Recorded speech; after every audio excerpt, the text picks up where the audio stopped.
Johan Galtung was supposed to be with us on Skype, but he will be with us on the telephone.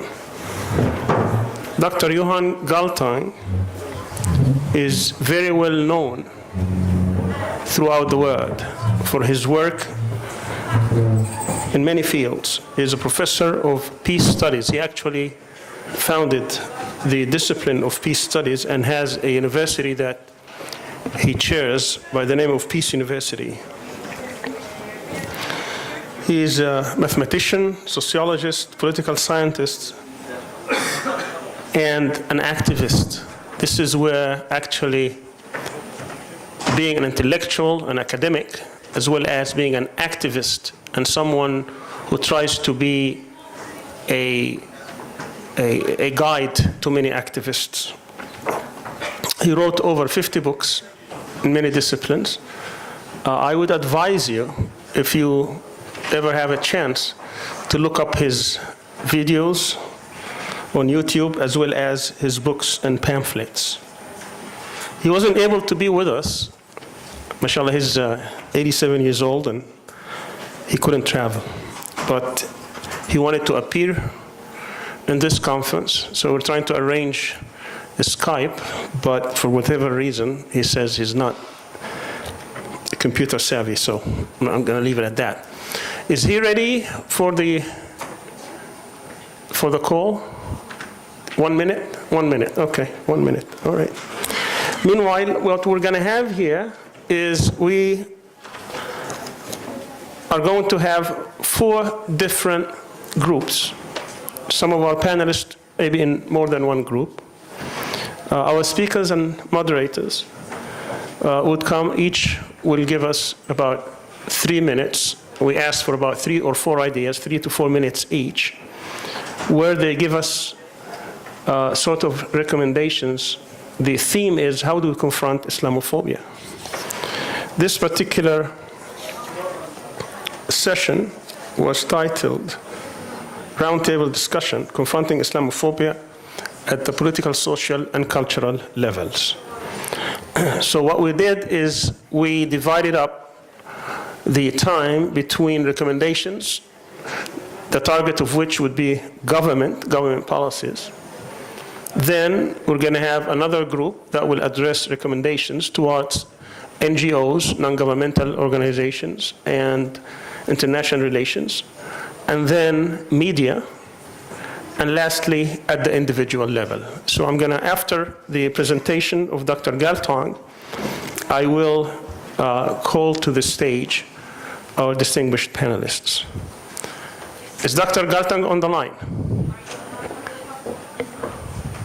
Fine. Whatever you call me. Oh. Greetings, Johan. How are you? Thank you so much indeed. Thank you so much. Hello, everybody. There is some voice in the background. I'm just waiting till that is silent. Very well. Thank you so much for being with us. We have everybody here waiting to hear your remarks. You may start. I already introduced you. Can I start now? Yes, please. Thank you so much.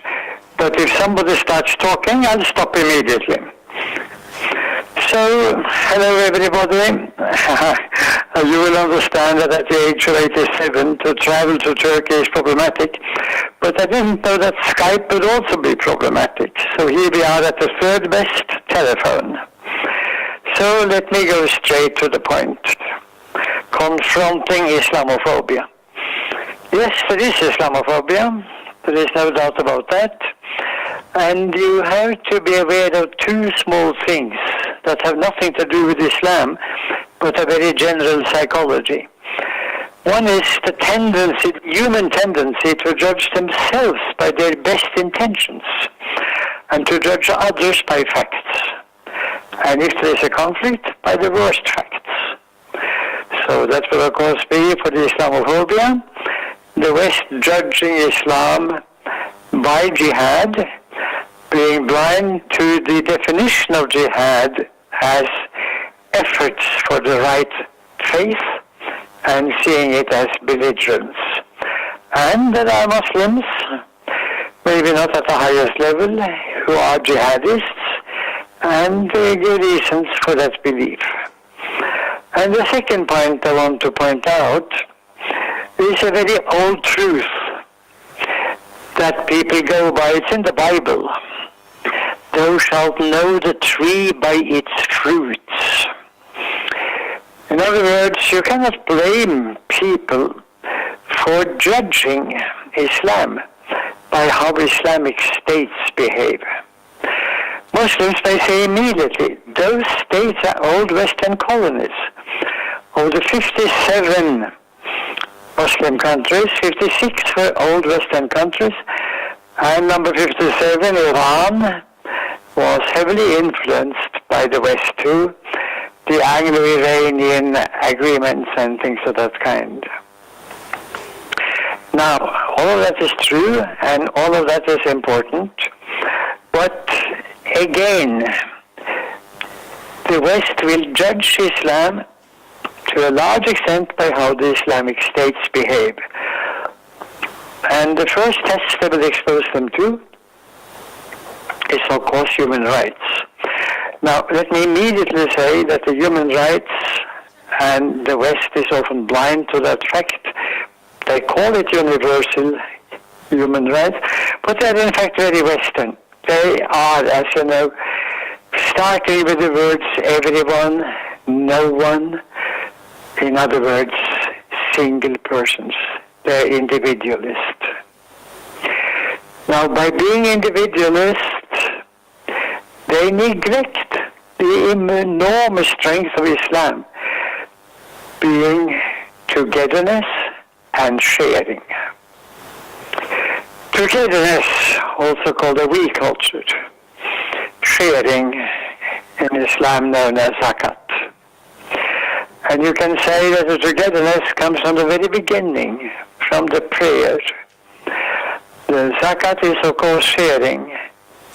The Ramadan, to go through the 5 pillars of Islam, is a way of reminding everybody of what it is to have nothing to drink, nothing to eat. And the Hajj is the crowning achievement, the sort of finalizing event once in your life. You can ask yourself a question.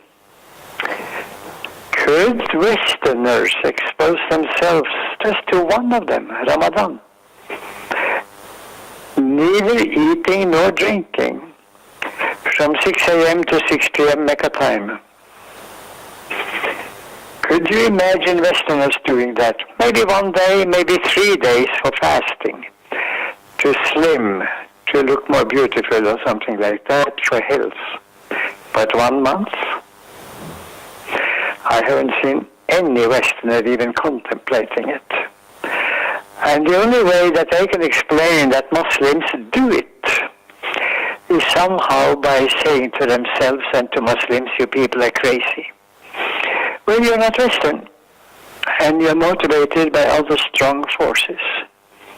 The 5 pillars, the Shahada, as I mentioned, the prayer, the Zakat, sharing, the Ramadan, reminding yourself and others why, and the Hajj, the ultimate pilgrimage.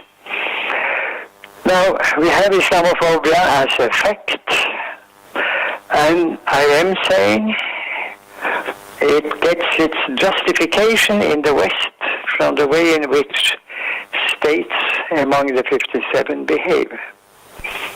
And the West would, of course, put very much emphasis on human rights. So, confronting it, what do we do about it? I can, of course, go much further into the various kinds of Islamophobia. And I could also say that there is, in other parts of the world, not only in Islam, a Christianophobia. And if they want to have something as a basis for it, they can go back to Inquisition, and they can go back to witch processes and things of that kind. And Christians would have to admit, yes, all of that happened, but there are other aspects to Christianity. There are other aspects to Islam. And I like to emphasize two: togetherness and sharing. Now, the West has isolation. They also have sharing in welfare states. But that is by law, by the state, automatic. It's not from person to person. In Islam, it is also from person to person, and Muslims living in the welfare states, in a sense, will have to give double. If they are rich, they may have a taxation system subsidizing the bottom third from money from the top third, in addition to what they privately might give from individual to individual. And they might sometimes find that unjust. Now, having said that, how do we counteract it? I think point one, very, very basic. Muslims have to do a better job explaining what Islam is. They simply have to point out togetherness and sharing as basic values.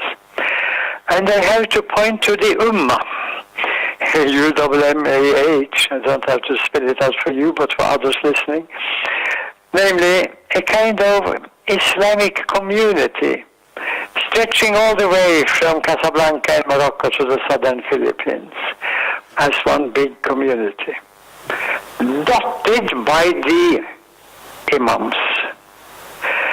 Imams have power.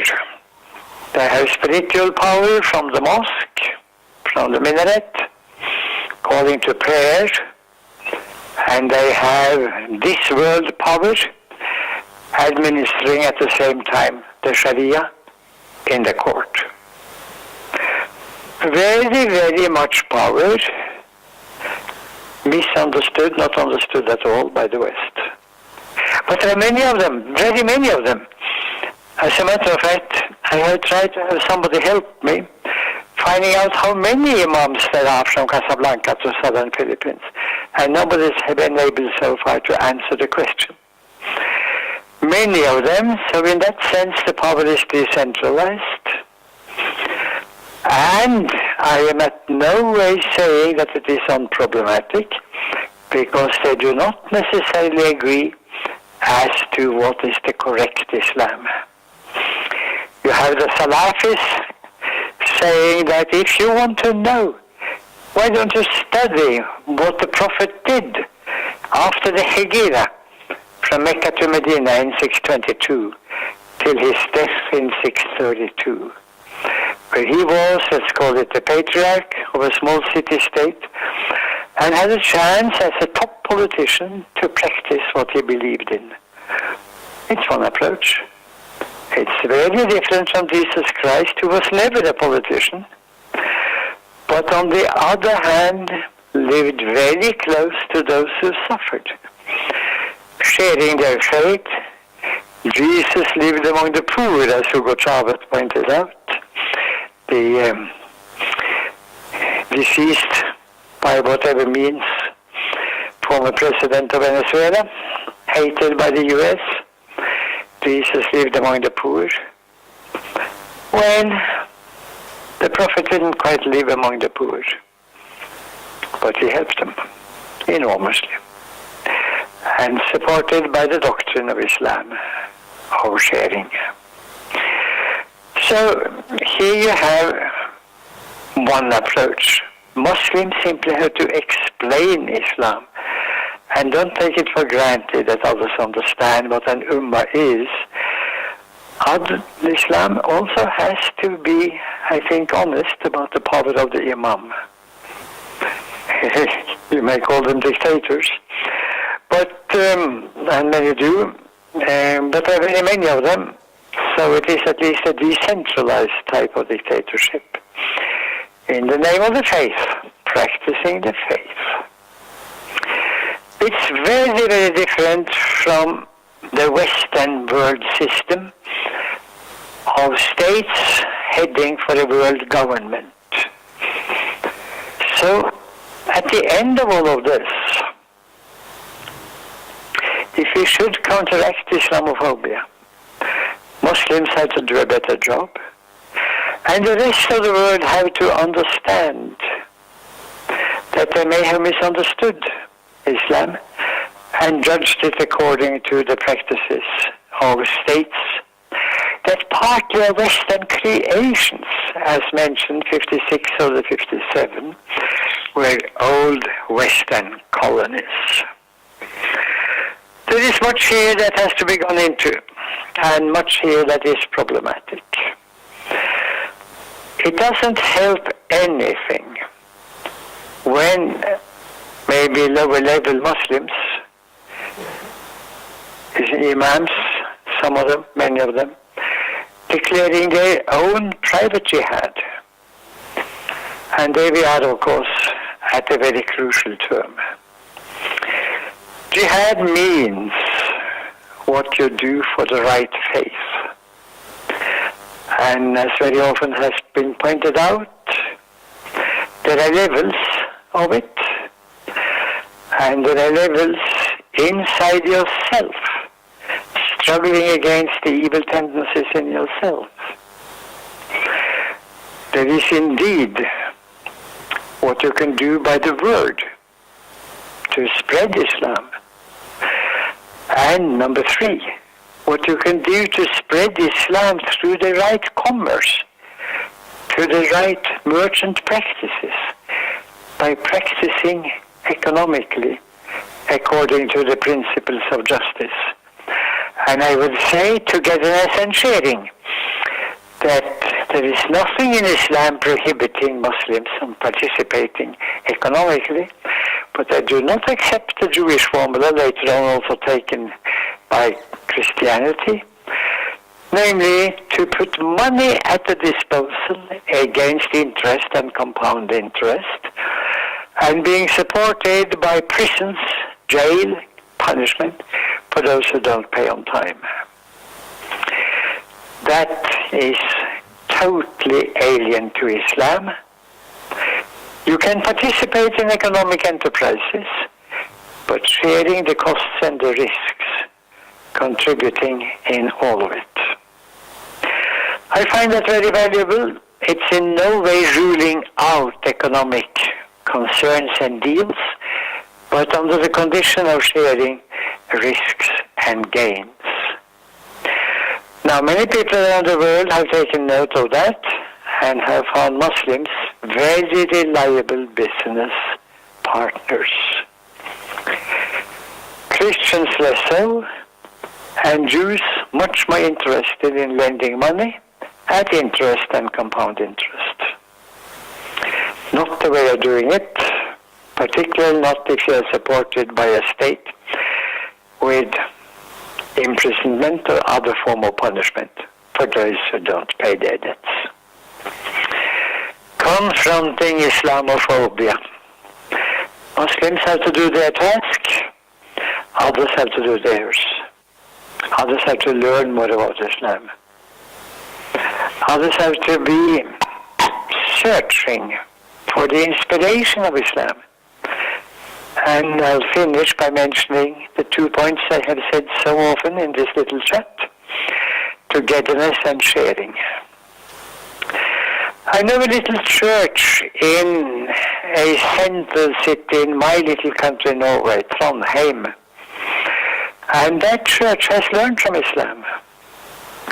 They have simply said, instead of people sitting individually listening to the priest preaching Sunday at 11 and maybe meeting for a cup of tea afterwards, instead of that, wouldn't we rather come together in a room, sitting in a circle, and everybody has a concern and is permitted to air that concern.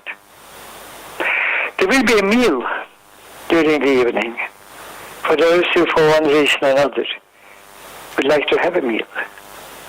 The togetherness is important and the sharing of concerns is basic. And for those who want Christian services, there will be a chapel or 2 or 3 open, and there they can do their Christianity. There will be a sermon at some hours. There will be confession for those who believe in that. There will be services in general. Depending on the type of Christianity, of course. In my little country, it is Protestantism, Evangelical Lutheranism, that in the United States takes on a very somber name, National Evangelism. And to many people like myself, looking often more national than evangelic. So with that, I have shared with you some points. Islamophobia is a fact. Muslims have to do their jobs. Other parts of the world have to learn more, learn to respect, and learn to make a distinction between the state system and Islam as an ummah, and at the same time say, we can learn from you. We can learn togetherness and sharing. And when they then ask, what can Muslims learn from Christians? I have heard so many Muslims giving me a very good answer. We can learn what the Protestants are best at. That there are Christianities and Christianities and Christianities. But you also find the Catholic Church being good at that. You can have your own interpretation. Catholic means universal, and that universal is it doesn't stand for one faith hammered out in detail, but for a multiplicity of faiths under one roof.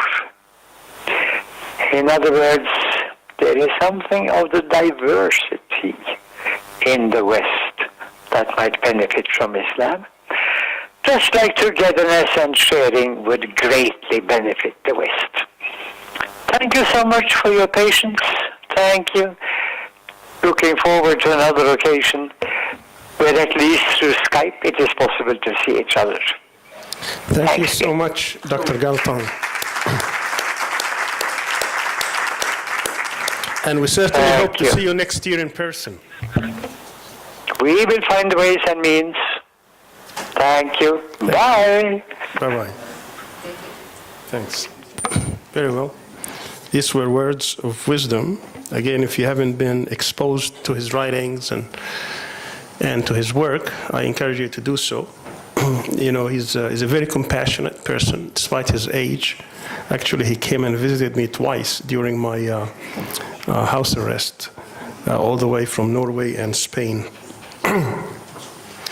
Now we're going to have our final session, and it is titled, again, as I said earlier, Confronting Islamophobia at the Political, Social, and Cultural Levels. And the way we did it, we divided up the topic into 4 different groups. So I'm going to call on the participants because one of our speakers had to catch a plane. We're going to start with the NGOs and international institutions.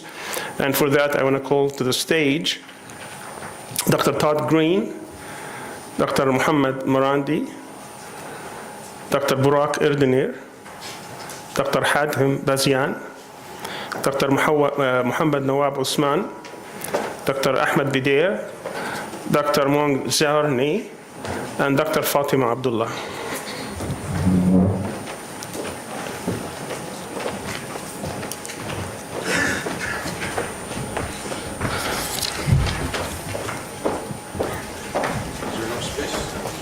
We should have 8 chairs and 8 speakers, unless I called more. I think we have enough space.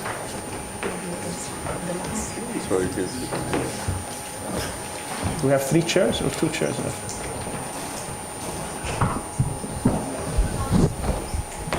Oh, did I miss somebody? 3, 7, I guess I missed somebody. Zarni, Mong Zarni is not here? Okay. Well, he's not here. Okay. The way this is going to work is, again, we asked each of our participants to give us their best 3 or 4 ideas in about 3 or 4 minutes. concerning the topic at hand, which is recommendations.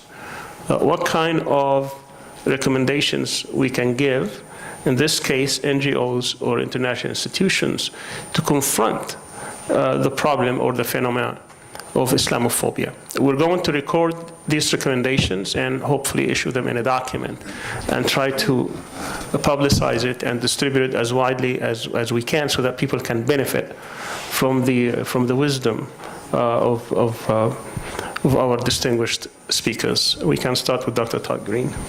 Where is it? Oh, yeah, okay. Okay. Is it on? All right.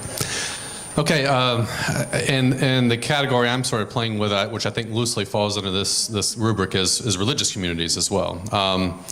And to double down on the point I made yesterday morning, I have strong interest in the United States in interfaith engagement as a way of responding to Islamophobia, trying to frame Islamophobia as whatever else it is. It's an interfaith problem too, that requires an interfaith solution and interfaith activism in order to move the needle, particularly in the U.S. context where Christians make up the majority of the population, and they continue to wield a lot of political power and have a lot of political capital to spend. And when I work with Christian communities on Islamophobia, I try to help them frame it both in theological terms and in moral terms. This is a theological question, it's a moral question.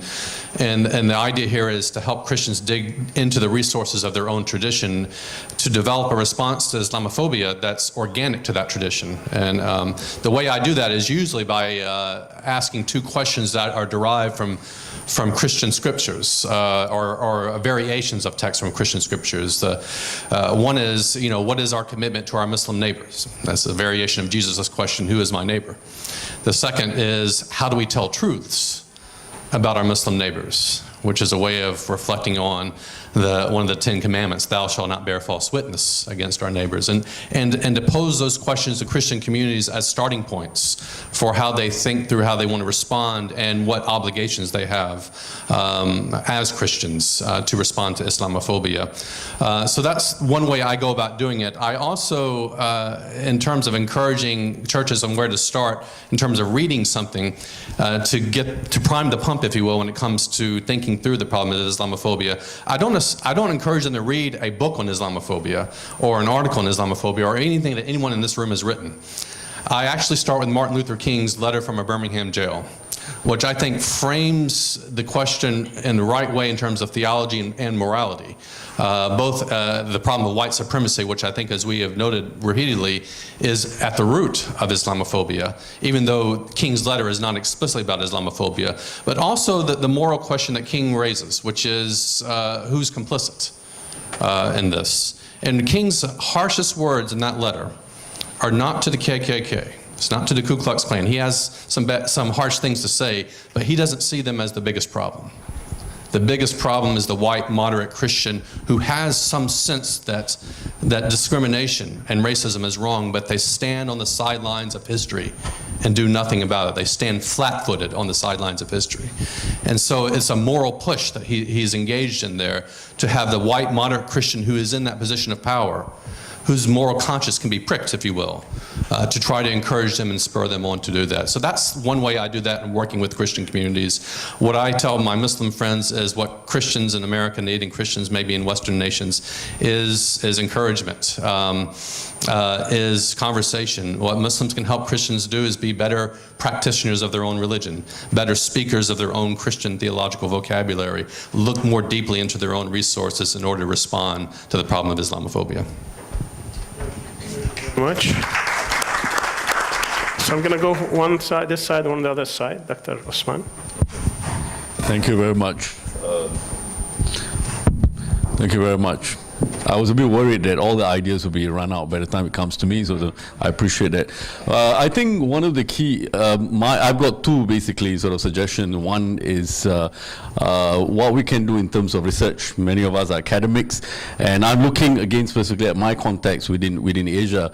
And I think there has been when you think about issues of Islamophobia or issues of extremism within religion, it's always been very Islam-centric and Muslim-centric, to the point that we don't actually know. I mean, if you are going to go to Google Books and Google Hindu extremism, Buddhist extremism, or any other type of extremism in the name of religion, there's very little that we know about some of these issues, and I think a lot more research needs to be done looking comparatively at issues of extremism across different religions and how religion has been utilized for political purposes, essentially. And it's not an issue that's unique clearly to Islam.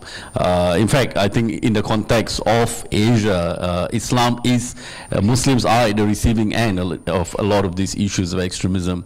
The second is within the Muslim community itself. I think there is a lack of understanding of what Islamophobia itself is all about. I think the term Islamophobia is such a new term within the Asian context. It's really not been discussed widely to the point that Muslims themselves do not know what this term is about. And I think there's a need to educate. I mean, if you're going to go to any of the courses within, I would argue and I would dare say that this is true for Malaysia, Indonesia, and Singapore, that there's probably not a single course being taught in any of the universities on Islamophobia, which I think is in itself a problem. And I think there's a need for academics to basically teach courses in the area, but also for a greater and deeper understanding of what this issue is, how is it applied within the Asian context. I think it's something that is important to understand. Thank you so much. Next is Dr. Hatem Bazian. I have three recommendations, very specific. One, for us to develop a civil rights coalition that is focused on Islamophobia. And that's very critical, that will be able to push back in general and frame the struggle around Islamophobia in that way. Second, for the NGOs and those involved in Islamophobia to develop a rapid response team, because the Islamophobia industry systematically targets individuals and institutions, and it's very difficult for an individual or a small institution to respond, and to develop that response, usually it's going to take you a while the Islamophobia institutions have 114 institutions heavily funded that respond to Islam, that respond and amplify their voices. For us, we're not connected and networked, so it becomes only singular voices. So if there is a very strategic investment for NGOs to develop that rapid response team that is able to mobilize and distinguish it from what you call event and conference promotion. That's a different type of strategy that needs to be engaged. Third, for NGOs as well as possibly academics, to make sure that we de-link discussions of Islamophobia from anything that having to do with countering violent extremism. There are many that enter into the space of talking about Islamophobia as a symptom or as a problem linked to countering violent extremism. In essence, is that we're attempting to do work on Islamophobia or affirming the major paradigm that produces Islamophobia. And I think no one goes to, let's say, to try to counter racism against African American by actually trying to link to black-on-black violence as the point of departure. So I think it's very important to de-link those two. Not that there isn't an interest in doing work on that issue, but that linkage is very, very problematic as a way to enter into the space of Islamophobia. So I can, methodologically, that has to be understood in the work. I'm very impressed. Everybody stayed on time. Very good. Thank you very much. Dr. Fatima. Bismillahirrahmanirrahim. My neighbor just now from Singapore, he mentioned something that I have in mind. So in order to respond to the issue of Islamophobia, I think I go straight to the classroom the things that we need particularly for academician. Of course, we have to do research, but also we have to do teaching. So when it comes to teaching, my neighbor, my friend said something which is very true, that particularly for places like Southeast Asia, Malaysia, Indonesia, and Singapore, Brunei, and also Thailand, I think the issue Islamophobia is very meager, not discussed, not popular as subject, not like in Western countries, maybe because of environment and because of the situation. But now it become global. I think I come from International Islamic University. Islamophobia is not like a subject, but it's more topic discussed in contemporary issues. We have to have a lot more to discuss this issue. So I think when it comes to education or institution, the role of institution in responding to the issue of Islamization, issue of Islamophobia is, I think, we have to adopt the principle of integration and relevantization, particularly related to Islam or Islamic studies subject matter. We cannot just, we have to imply Islamic studies in the context of integration and relevantization. What I mean by integration is that as methodology, okay? So both methodology and content of Islamic studies need to be revitalized, need to be renewed, need to be revitalized in the sense that integration, for example, you cannot just teach Islamic studies without integrated it with social science, for example, because we learn from the Quran or our source of knowledge that you have to integrate. You have to study the Quran in the two books. First, you study the text of Quran, and also you study the nature. In another way, you integrate reason and revelation. You integrate social science and Islamic sciences. So the methodology for Islamic sciences is integration. Integrated is one of the methodology. And relevantization is to make Islam relevant today, to dig sources for the past, to use, to study properly revelation in order for us to know how to develop methodology, not to memorize the Quran as in the old system. Memorization is good, but memorization of the Quran alone doesn't help us to solve the problem of Islamophobia. Yeah, it makes us far away from, gap from Muslim and non-Muslim. So I suggest one first methodology is integration, and second methodology should be comparative. We can no longer study Islam in isolation, but you have to make comparative ethics, for example, comparative philosophy, comparative fiqh, and comparative religion is extremely important in Islamic studies. What I know is that the whole Malaysia, I have no idea about Singapore. In Malaysia, we have very few faculty, department of comparative religion, and we have tough time to develop this faculty of department, not faculty, department of comparative religion, because some conservative, quote unquote, I am sorry to use this term, against us to develop comparative religion department. So now our comparative department in our university now, I think about 20 years old. Yeah, Alhamdulillah. Yeah, that's good. And another methodology is to engage others. I mean, you cannot just study with your own people. I mean, how do you understand the meaning of love and mercy, the meaning of trust, the meaning of respect to each other if you do not open the chance to other people? So Muslim and non-Muslim, we have to address together.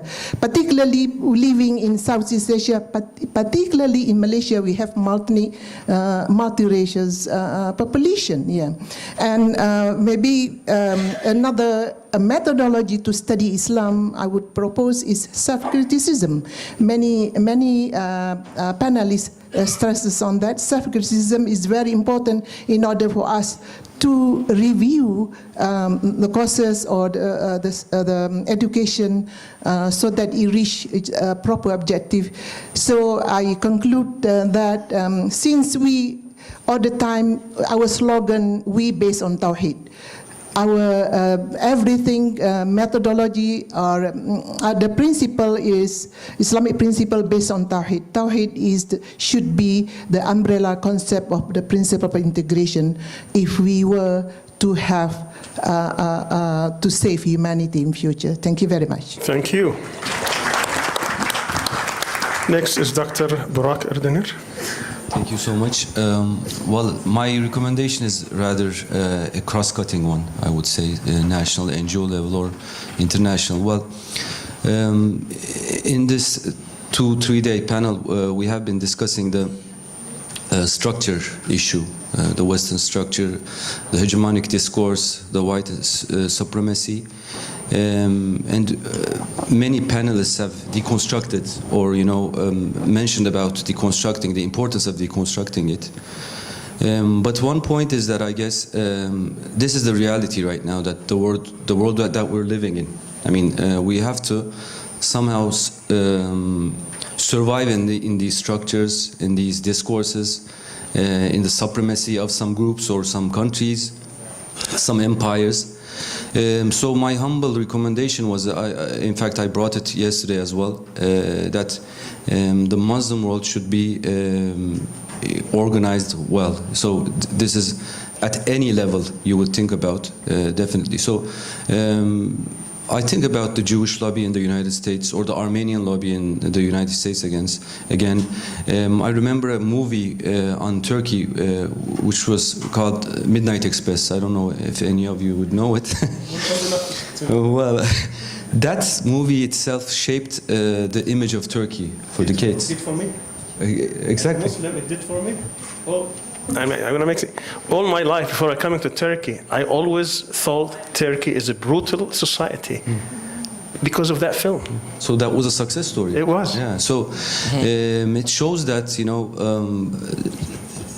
we should be able to find some room of improvement in such industries. I mean, we're talking about an Islamophobia industry, but to fight against that Islamophobia industry, we should be, creating our own industry, own art, own literature, own movie industry, and this requires definitely lobbying, networking, capacity building, intellectual capacity building. So I know it's not an easy one, but it requires time, it requires energy, it requires funding, it requires more importantly, cooperation among the states of Islamic countries, which have not done the best until now. So this would be my humble recommendation. Secondly, perhaps at an academic level, this organization, this conference was an excellent one. Thank you again. And this was one of the best that I have attended. I've been in this Turkey's evocation for 22, 23 years. But one point that I would be, as a recommendation or, my feedback, in these platforms we might be, including people who might have opposing views on, not Islamophobes, of course, but those people who do not believe in the concept of Islamophobia, for instance, because it's a phobia, it doesn't let any kind of criticism against Islam or Muslims. So we would like, I would like to hear their views, and I would like to get into more engagement with them to convince them. I think that's really important to make our point more heard. Thank you very much. Thank you very much. Next is Dr. Marandi. I was trying to read off of their notes, but I'm not wearing my reading glasses. So,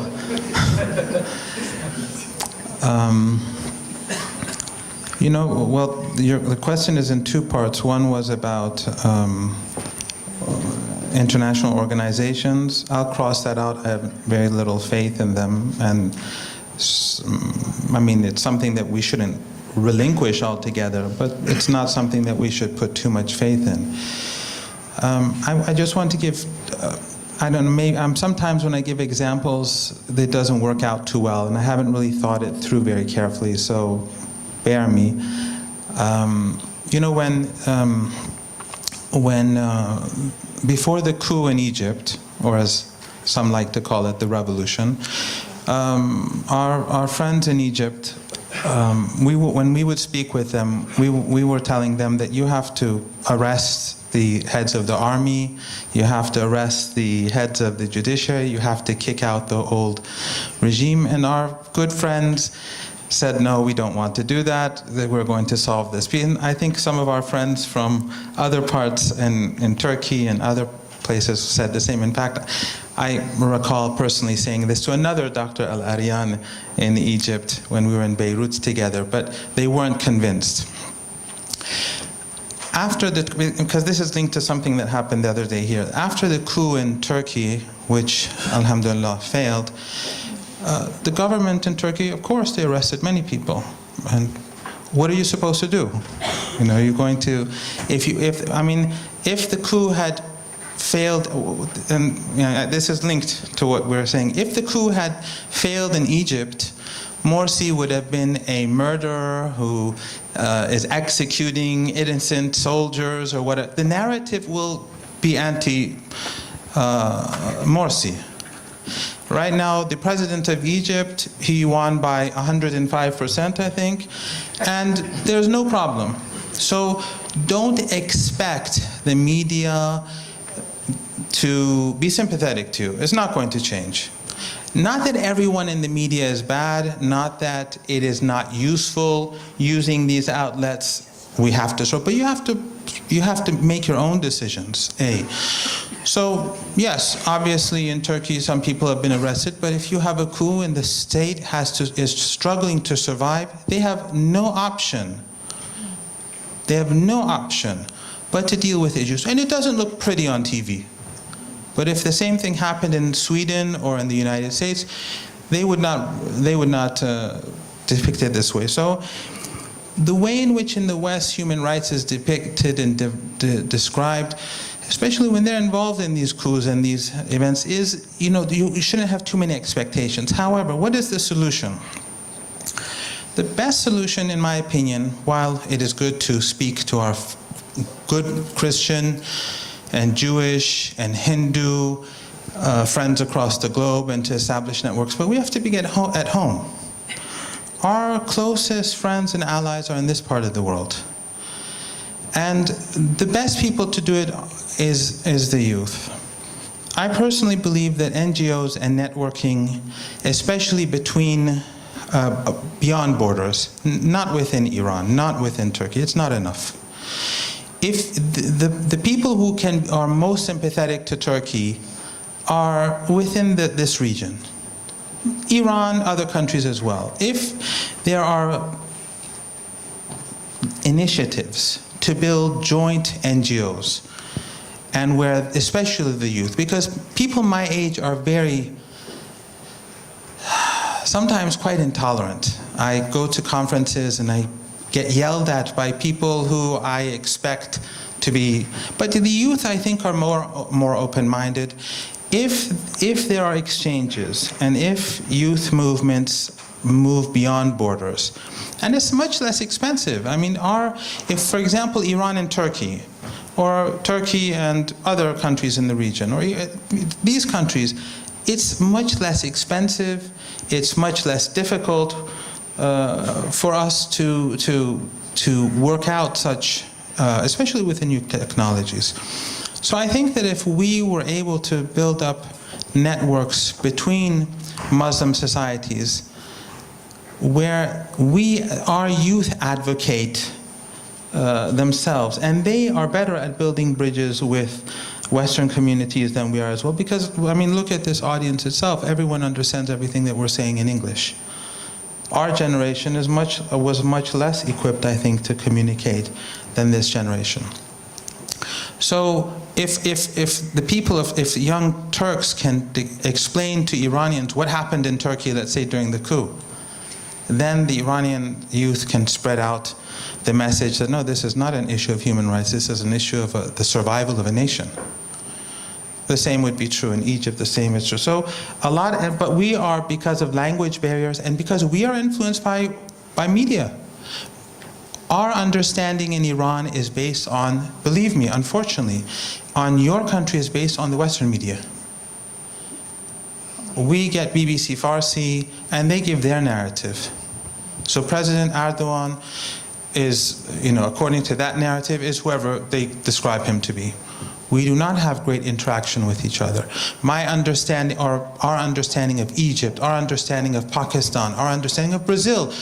How many of you know, I mean, this has nothing to do with Islamophobia. I know I'm really moving away from the topic. How many of you know that a coup has taken place in Brazil? How many of you know it? A coup against the people of Brazil, against a popular leader. We don't hear about it, except for those of us who are very interested, because the Western media does not depict it in that way. So I think the best way forward, 200 more, 200 people. Iran and Turkey combined, plus another country, Egypt, that would be the population of Brazil. And this coup is being supported by the United States and the West, both under Obama and under Trump, because this is a two-stage coup that we've been witnessing. But there are people better equipped to talk about Brazil than the likes of me. So I think that the only thing that comes to my mind is, and I'm not good at problem solving, my students always say, you always critique, but what are the answers? And I say, I don't know, go find them. But I think that the best way forward is for us to find ways where students in our institutions can interact with each other, and I think they would become a much more potent force than ourselves. Thank you. Next we have Ahmed. Okay.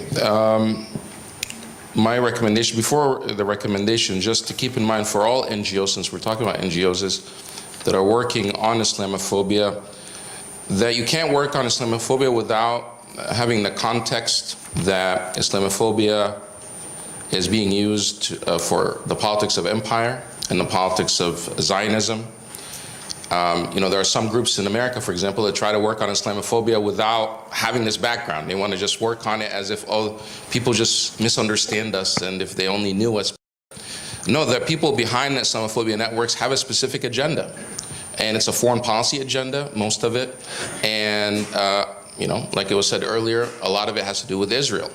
Especially when you see the funding, 70%, over 70% of the funding that's coming to these organized Islamophobic networks comes from pro-Israel groups. This Islamophobia network and Islamophobia campaigns, they're designed in Tel Aviv, in Israel.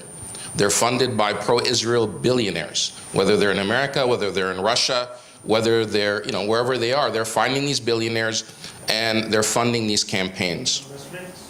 Las Vegas, Sheldon Adelson, he's funding, millions of dollars to these groups.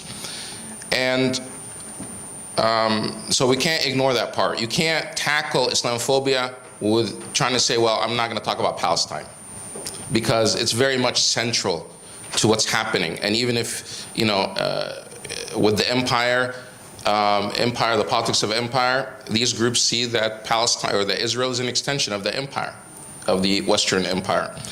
How to do that, and their tools is to basically to keep the Muslims as the other.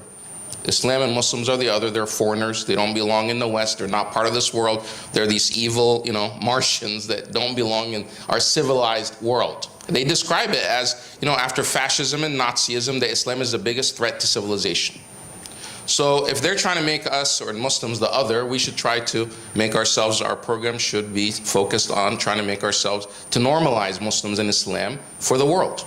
So whatever those programs that may be, to normalize Muslims through the political process, or through the media, or through cultural activities, or through charity. You know, Turkey is famous for all their serials, their soap operas. You know, now you can watch soap operas in Latin America with Latin subtitles or dubbing. How about, you know, Turkish soap operas that tackle some Islamophobia or exposing some of these networks, or normalizing Muslims through this, to the rest of the world. As far as directly what NGOs can do, I wish the NGOs would spend more of their efforts, especially on young people, to train them and equip them into political participation, into engagement and empowerment. Because these groups are trying to keep us out of the halls of power, political power, whether it's in Europe or in America. And also, a lot of this is disseminated through the West. So yes, Islamophobia is a global problem, but a lot of it comes from America and from these European capitals. It doesn't make sense that we spend all our resources in smaller countries. We should spend it in America, since especially the media is a copy and paste media. They're copying what America is producing. They're copying whatever the BBC and CNN and Fox is producing, and then just translating it. If we focus our efforts there, what one politician in Congress says in America carries a lot more weight and impact than other members of parliament in other parts of the world. So if we have campaigns and programs where we actually train our young people to be more involved, politically involved in Western nations, where they're already citizens of those nations anyway. They're not trying to have any type of sinister program. No, we just want Muslims who come from those countries to participate in their own governments, their own political parties. That would normalize Muslims through the political process. It would make it more difficult for the Islamophobes to push their Islamophobia. I already mentioned TV shows. Resources, more specifically as far as resources, I agree with Dr. Hatem Bazian that we need to have a rapid response center to counter the Islamophobia. They have dozens of them. We're always like, a year too late to counter this stuff. It only comes on reports. It's already too late. Now we're like discovering what happened, 5 years ago. No, what about what happened this week? And the only way you can do that is if you have a dedicated, well-funded, rapid response Islamophobia center that all these different NGOs can go back to and use. It should be a collaborative effort. It should be a resource to everybody. Right now, a lot of the organizations that are countering Islamophobia, they want to counter it alone. They want to have a monopoly on the Islamophobia. But this is something that we all have to work together, whether we're Muslim or not Muslim. And if we have centers like that all of us can fund and make sure it is well, it's professional, it has good, that we could all use that information, disseminate, then it would help us in a long way. Investigative journalism or investigative research, not just academic research, but investigating the actors and the funders and the organizers behind the Islamophobia network and exposing them and shaming them. A lot of these billionaires that have business ties with the Muslim world and other parts, they don't want to be part of controversy. One of the biggest funders of Islamophobia is the heir or the wife of the person that owned, I think, the Detroit Lions. She's a billionaire Jewish woman in America. Well, she's 70-some or 80 years old. Does she want to have controversy that she's funding hatred? Genocide-type campaigns? If these people are exposed, and they may even be duped by people like Daniel Pipes that go to these individuals and they use scare tactics that somehow they themselves may be misinformed. But if they're exposed, if they're made aware, but the fact that we don't even know who they are because we're not investigating them, we're not tracking them, then people are in the dark. But if we just do some of this research to be able to track some of these actors and funders and organizers and have websites. Right now, some of these very same Islamophobes themselves are being invited to Muslim majority countries where they're giving speeches because other people don't even know or realize their history. They're being welcomed. Some of them are even going to Saudi Arabia, Doha, the UAE, because there's no track record of their behavior and their history with Islamophobia online. We need to document that stuff. We want to make sure it's part of the public record, that it's never erased, and we can always point to it, that they're part of these campaigns. Thanks. Thank you very much. Last but not least is Dr. Zarni, and the topic here is recommendations regarding NGOs or international organizations. Yeah. Thank you. I might be short on specific recommendations and specific strategies. I think it's important to look at concrete strategies, but I picked the category where NGOs and religious institutions are placed. I was asked if I wanted to, comment on other issues, and I picked this one because, like the two distinguished speakers this morning, Ramon and Mazen, talked about countering Islamophobia as essentially what I call, new fascism, as something that would require nothing short of political struggle. Yeah? And some of us are good at the concrete operational strategies. They're doing research and exposing, shaming and naming, networking. But for me, I look at where when we talked about resistance, political struggles against ideology, against structures, against practices, against policies, we need to think very strategically, and the first order of the day for me is to see solidarity across the different communities that are facing oppression, discrimination, exclusion, and whatnot, as potential allies.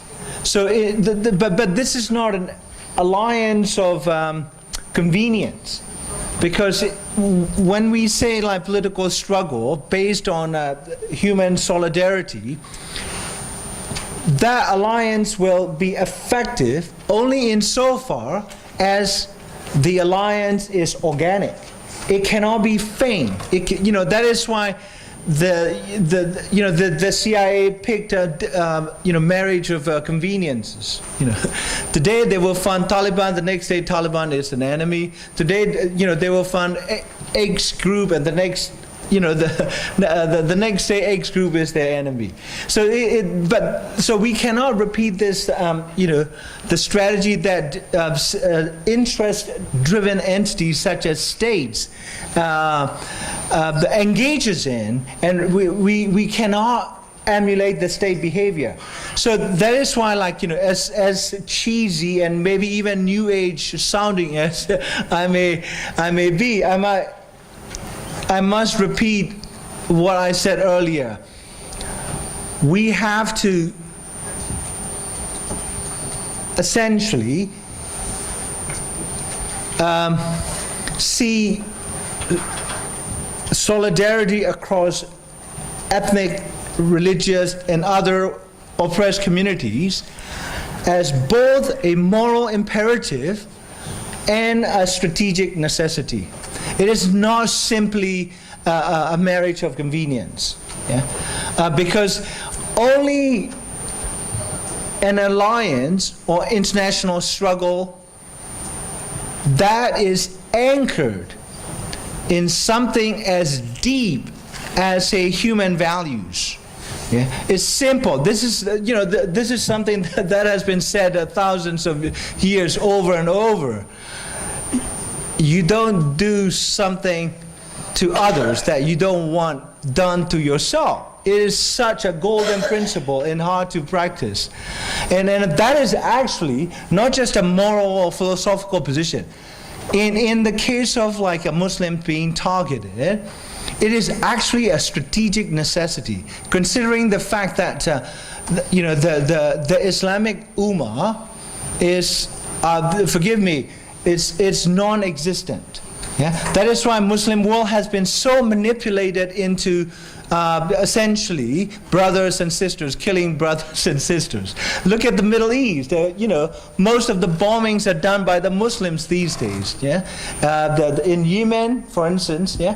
And so I think, and then like Saudi Arabia siding with Israel.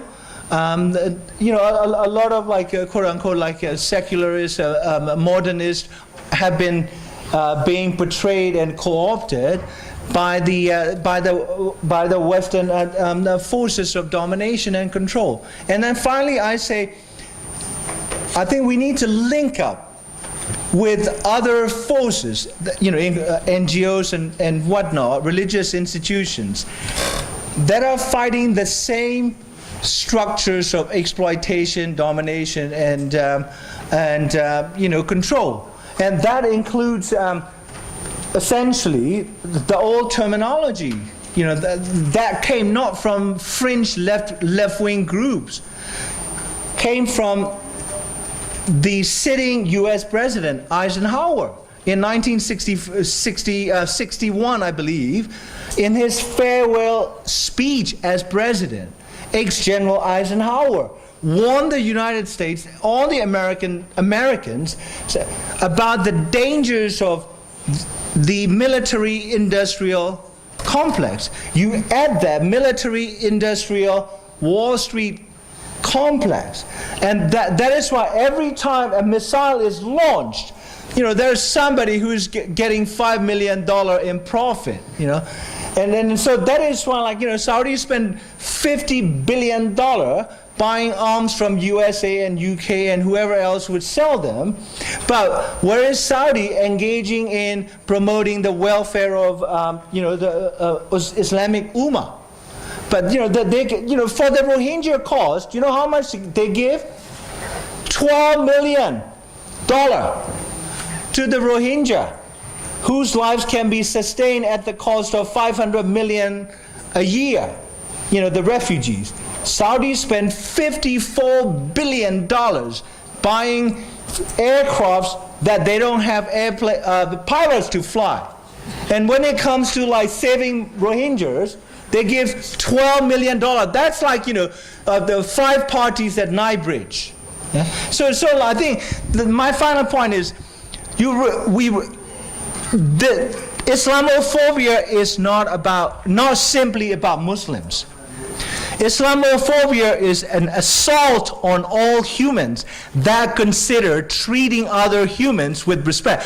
Someone puts a gun to my head today, anytime, say that I believe in God. I will say, no, pull the trigger. I will not say, I do not believe, I will never believe in creationism or creator, but I will defend, risking everything, including my life, for your right to believe in creator, because I do not have the monopoly over who is a God, whether the God exists or not.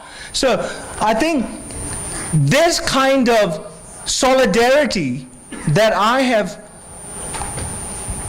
acted upon as a non-believer, it comes not from my interest, it comes from my faith, my belief, which is that every human, irrespective of their perspective and faith, has the right to believe what he or she wants to believe, and I must defend you as my fellow humans. So you need that kind of solidarity from anyone who is not Muslim, but who treats and view Muslims as full and respect-deserving fellow humans. Thank you. Thank you very much. All right, thank you for the panelists. Very quickly, I have 14 recommendations. We need to speed it up for the other groups, but I'm going to go over them very quickly here. The first one, and if I'm not clear about who's supposed to do what, I'm going to ask the person who gave the recommendation. First is establishing meaningful relationship with the Christian community. I guess that goes for all maybe religious groups for interfaith. Second and third had to do with focused research and education on Islamophobia, and I think Dr. Fatima gave also specific recommendations for education, integration, comparative studies, engagement, and self-criticism. Then we have a recommendation for building civil rights coalition focused on Islamophobia or the issue of Islamophobia. I guess that goes for all those who work on civil rights and Islamophobia. Then we have a recommendation about having or establishing a rapid response team or center that will respond to Islamophobes and their campaigns. The next one I'm not clear about, maybe Dr. Hatem can give me who is supposed to do this, which is delinking Islamophobia from CVE. I think this is all of the People NGOs involved. and all of the individuals who work on Islamophobia don't enter into the space of the work on Islamophobia Okay. while linking CVE or issues of Very well. CVE. You All just- right. Noted. The next one is establishing institutions that focus on organizing, lobbying, and capacity building, Dr. Burak's recommendation. The next one is establishing youth groups or NGOs for cooperation or having joint programs or groups, which is Dr. Miranda's recommendation. The next few are by Bidare. First, I guess this is for all the same thing as the CVE, putting the context of that this is Islamophobia is about politics of empire, and it's very much tied or linked to Zionism, and you can't discuss it without engaging in that. And the same thing goes about normalizing, in other words, the narrative is to normalize Islam and Muslims, and his specific recommendation is to have Turkish soap operas addressing Islamophobia. Okay, our Turkish brothers and sisters should take note of that. We need soap operas on Islamophobia. Next one is empowering or establishing empowerment program and training the youth, specifically those who address Western societies. And then in political empowerment. Then about establishing investigative research and investigative journalism to track especially funders and organizers of Islamophobia. The last two were Dr. Zarni's point, building alliances based on political struggle and resistance and solidarity across ethnic and religious and other communities as a strategic necessity.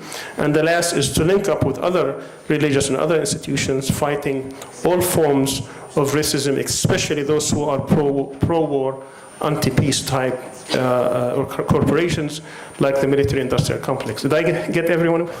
Thank you so much. We get to the next panel, and here I have Dr. Nazia Kazi, which is on government. Thank you so much. Dr. Muhammad Wab Osman also, Dr. Karina Timurto, Dr. Salman Sayed, Dr. Ali Hussein Ulu, Dr. Ramon Cruzfugel, and Dr. Hatim Bazian.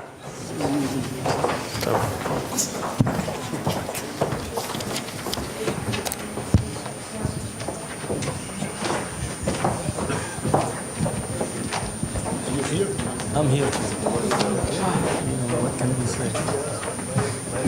Down with the system.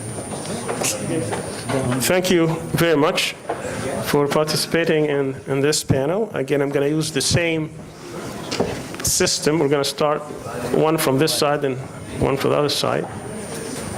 We'll start from Dr. Ali Hussein Ulu, if you don't mind. We'll try to stick to 3 to 4 minutes max, please, so we can get through the other two panels.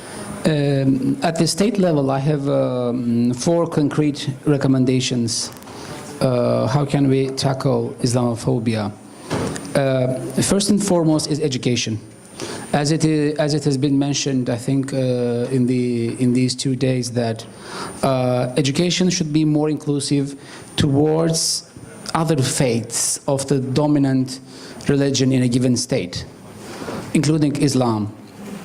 And education should promote in the minds of young people how diversity is crucial and how precious it is. And young people should know that Islamophobia is a form of racism. And the textbooks that deal with faiths, religion, history should include more information about Islam and should definitely be revised. I say this revision, especially in terms of nation state in the Balkans, in Europe. I don't have too much information about the United States of America. But in the context of Europe, textbooks that are taught at the schools should definitely be revised. My second recommendation is urgently, all the states we need law enforcement mechanisms. We have, in each and every constitution, we have the concepts like diversity, equality, tolerance, non-discrimination. These principles, they are there, but unfortunately they cannot be fully effective in practice. Muslims, it's rampant all over the world, facing different types of discrimination. These enforcement mechanisms should effectively tackle Islamophobia and should definitely discourage any Islamophobic statement or attack. I mean, both in physical and in discursive levels. This will definitely discourage people from using Islamophobic discourses. My third recommendation is, especially at the public sector, training courses might be provided for those who deal with Muslims. The people should know more about Islam and should know more about Muslims, because they deal with Muslims in their everyday lives. They interact with these people. They know some sensitivities of Muslims in their own contexts. And my fourth recommendation is that states should start implementing policies that target integration of Muslim groups rather than isolating, ghettoizing, or demonizing them. Thank you very much. Thank you. Thank you very much. Next we have Dr. Basian.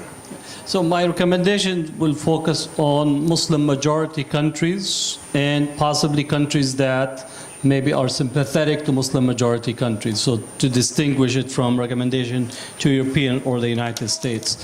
One, there is an urgent need to incubate a fund that will be target the work around Islamophobia. Many of the organizations, NGOs and so on, are not well funded and are often working at the edge of the forces that oppose or are liberal in the discussion. So that, I think, if there is a waqf that could be set up specifically that is addressed and directed at countering Islamophobia. And that fund should not go toward PR effort. I'm very critical of hiring a public relation company to do the work, because we had some examples of that, and the PR company left their name even on the pamphlet. Right? So very specific way of how the incubation of this fund is to be spent.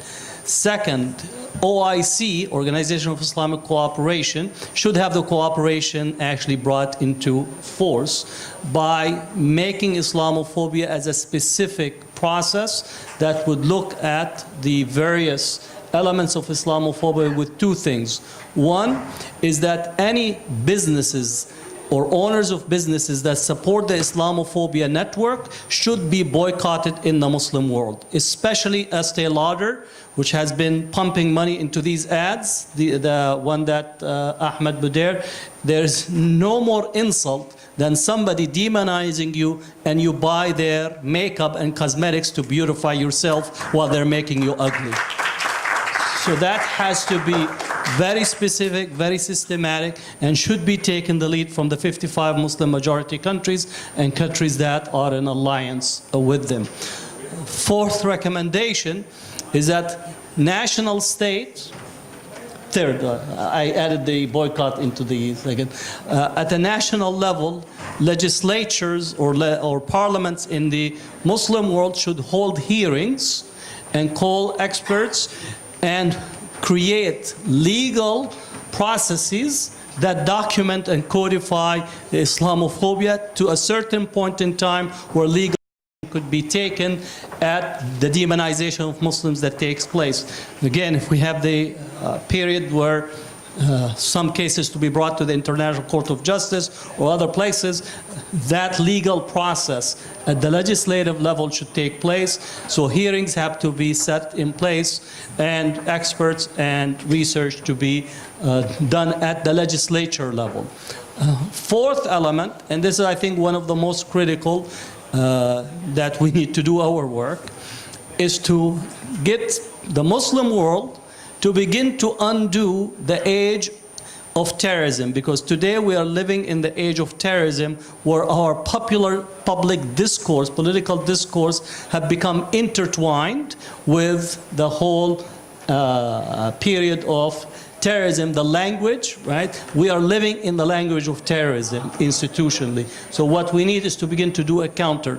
Just because people do tawaf around the White House on the age of terrorism, we should not do tawaf around the White House epistemically speaking. So that has to be some of the bigger work, because the same logic that is used there has become deployed on us, and we cannot engage in the same circular process in such a way to reverse and alter. And that should be a governmental level engagement. Lastly, for Muslim majority countries, ambassadors that are in European and America, they should actually engage in the work and cooperate with those that are engaging around Islamophobia, rather than actually supporting the Islamophobes in some cases. And I think that has to be very specific. That's it.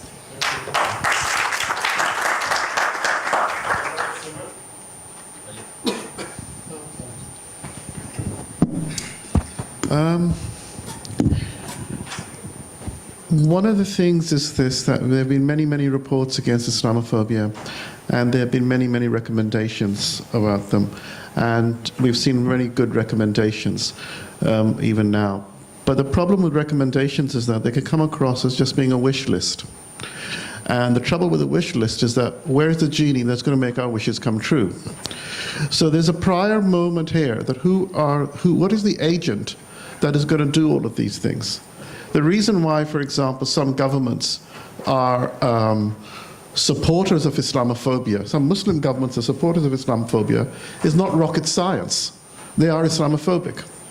So for us to really take this on board, to turn these recommendations into something more than just unsubstantiated wishes, requires us to think about what agent, what organization is going to be able to do those kinds of work. And therefore, the most important thing, it seems to me, is twofold. One, that we need to recognize the lay of the land. In a way, Islamophobia is not an accident. People just don't fall into Islamophobia. It is being pushed. Therefore, to respond to it requires you to be organized in pushing back. And that means that recognizing that there are many, many different things. We've seen many, many different recommendations here. The question is that how can we connect them together so they don't simply seem like these isolated bits? Because Islamophobia comes in two forms. There's a cold Islamophobia, which is structure of Islamophobia, which runs throughout the planet now. But the most focus tends to be on the hot Islamophobia, which comes particular incidents of violence, particular outrageous incidents. So we end up in a reactive mode. And, we need to stop reacting, and we need to organize ourselves, or construct the agents and organizations that will take this task. And the first thing we can do is at least have one kind of narrative or one grammar which allows to unify these various bits rather than simply seeing them in isolation with each other. And what I think that means is, for example, it would be great if the OIC could take this on seriously and do some serious work on it. But this will not happen as long as the structure of the OIC is what it is. So what would be one worry would be that within the OIC, you'd want to see the emergence among Muslim governments or Muslim like-minded organizations who are serious and who are committed to being accountable to their people and being accountable to the Ummah, having to the strength to come together and start playing this role, a representational role. And that is a major, major thing. Things will not get better if we keep on pretending that everyone is on the same page. They are not.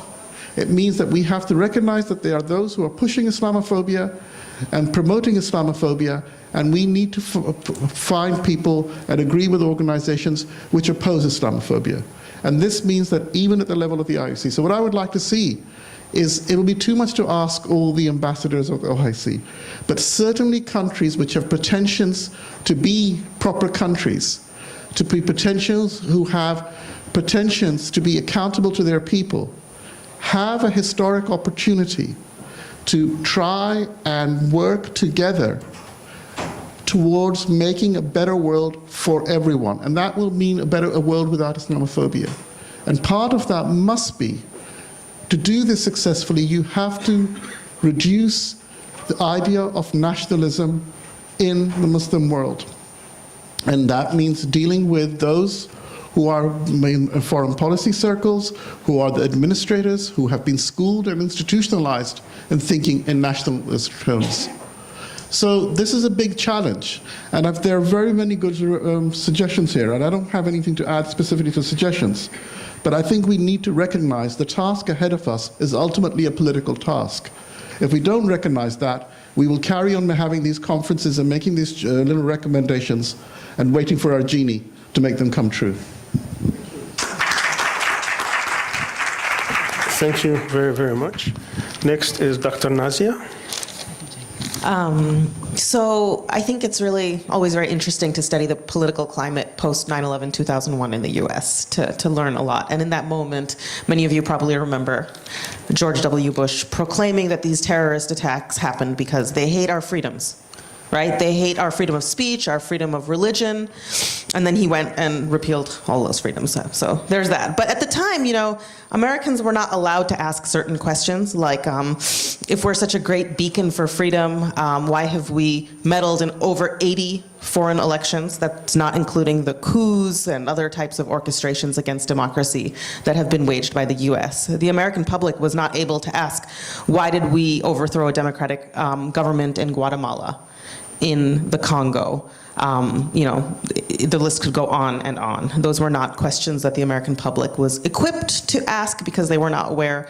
And when they did ask, there was a suppression of dissent, right? And so what I want to suggest is that the lesson we can learn from that is that when states show you who they are, believe them.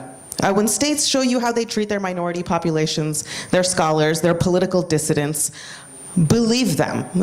And once we can acknowledge, and we've been circling around this question of the nature of state power all weekend, once we can acknowledge the nature of state power, in my case, this is an analysis of US state power, we can better begin to formulate a position for justice and transformation, right? And so I guess in short, my recommendations for states would be to support BDS measures against the state of Israel, because we have seen in our discussions this weekend how that is kind of this foundational cornerstone of the global workings of Islamophobia.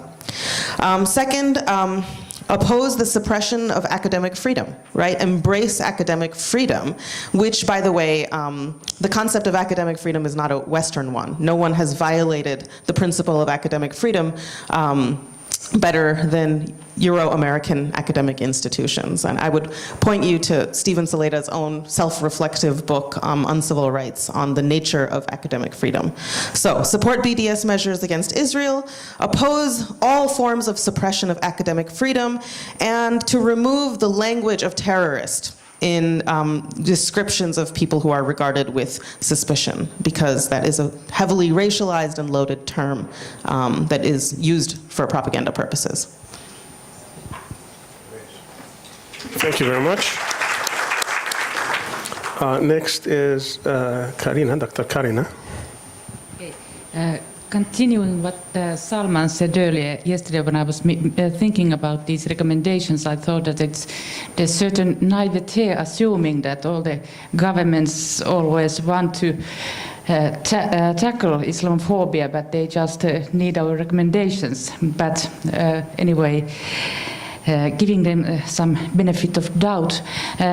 The first thing that came into my mind was that to tackle the kind of structural Islamophobia, the judicial system is in crucial position, and that means kind of developing and monitoring the rule of law and monitoring the transparency of the system, that the courts are fair and they treat all people equally.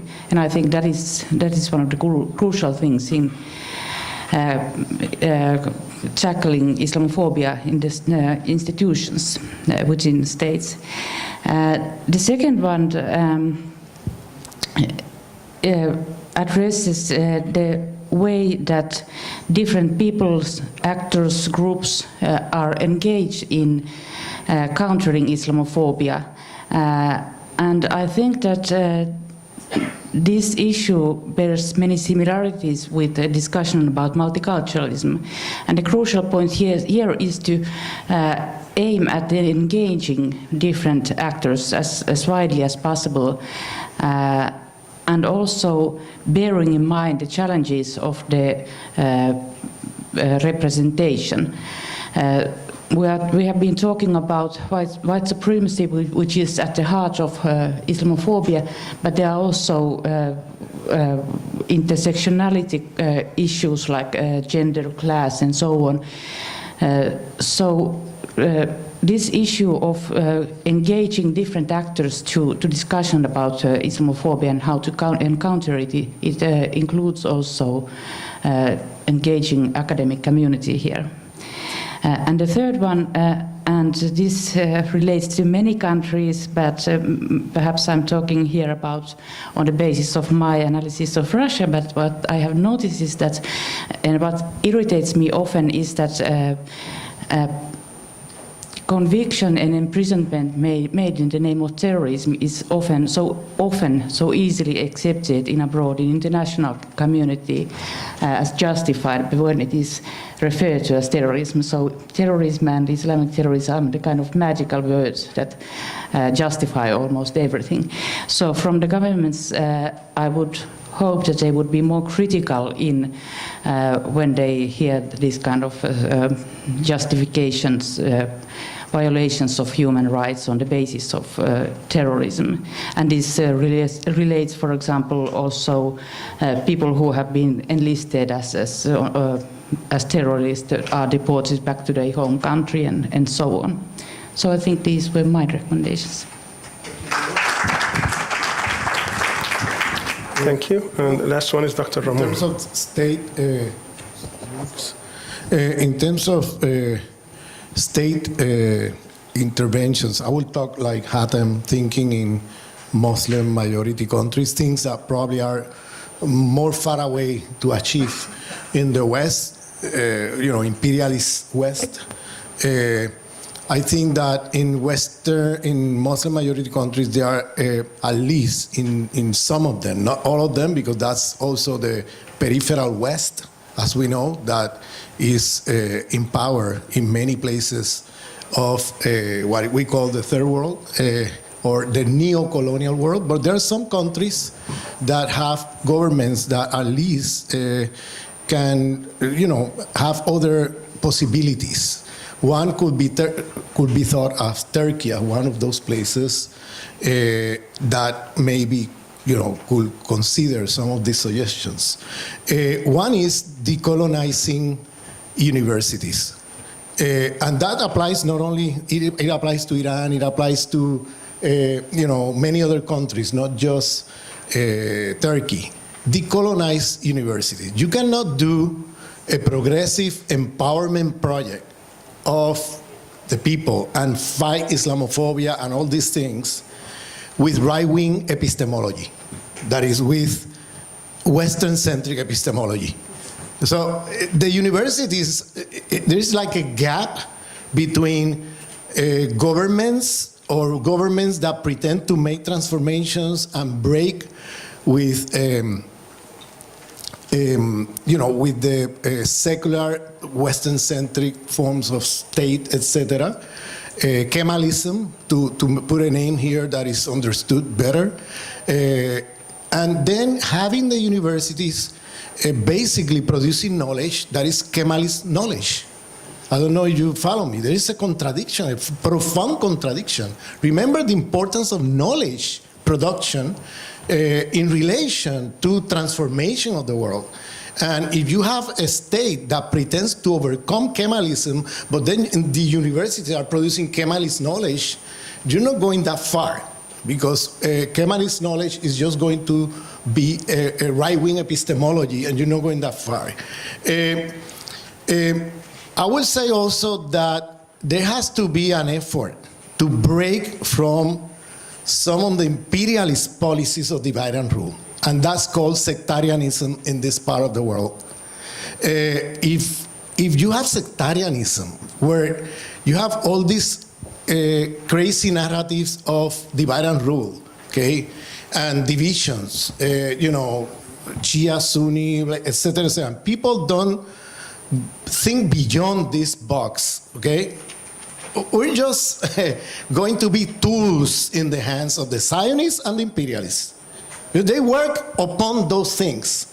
And if there's not an effort to get together, maybe, you know, Ankara and Tehran and other places, you know, and put some kind of block there to some of the reactionary policies coming, you know, from Saudi Arabia, from the Zionists, etc., that they're working together. We know that, you know, but we're still divided here in this other camp.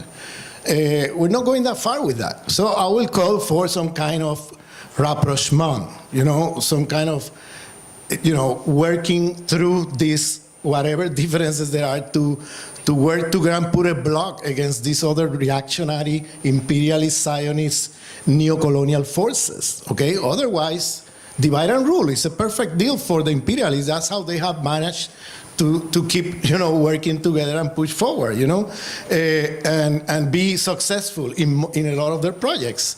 The third thing that has to be, you know, taken into consideration is that imperialism today, because it's in its declining phase, despite the power of imperialism, they are declining. They are declining in a very, very ugly way. Trump is not a sign of empowerment. It's a sign of decline. And so, you know, if the new modality of imperialism is, not, in the past they were so powerful that they will do, in some cases they still do it, but in general, they were more successful and doing coup d'etat successfully everywhere they want, okay, and put a military dictatorship, okay? Now, it's more difficult to control like they used to do in the past. So in the case of Egypt, they did this successful coup d'etat, and we know the results. It's a disaster, okay? With the collaboration of the Zionists and the collaboration of the Saudis. There is a triple alliance right now going on in the area between imperialist Zionists and Saudis. So we need to be careful with the new modality, which is if the logic of imperialism. If I cannot control a country, I destroy it. This is a new modality.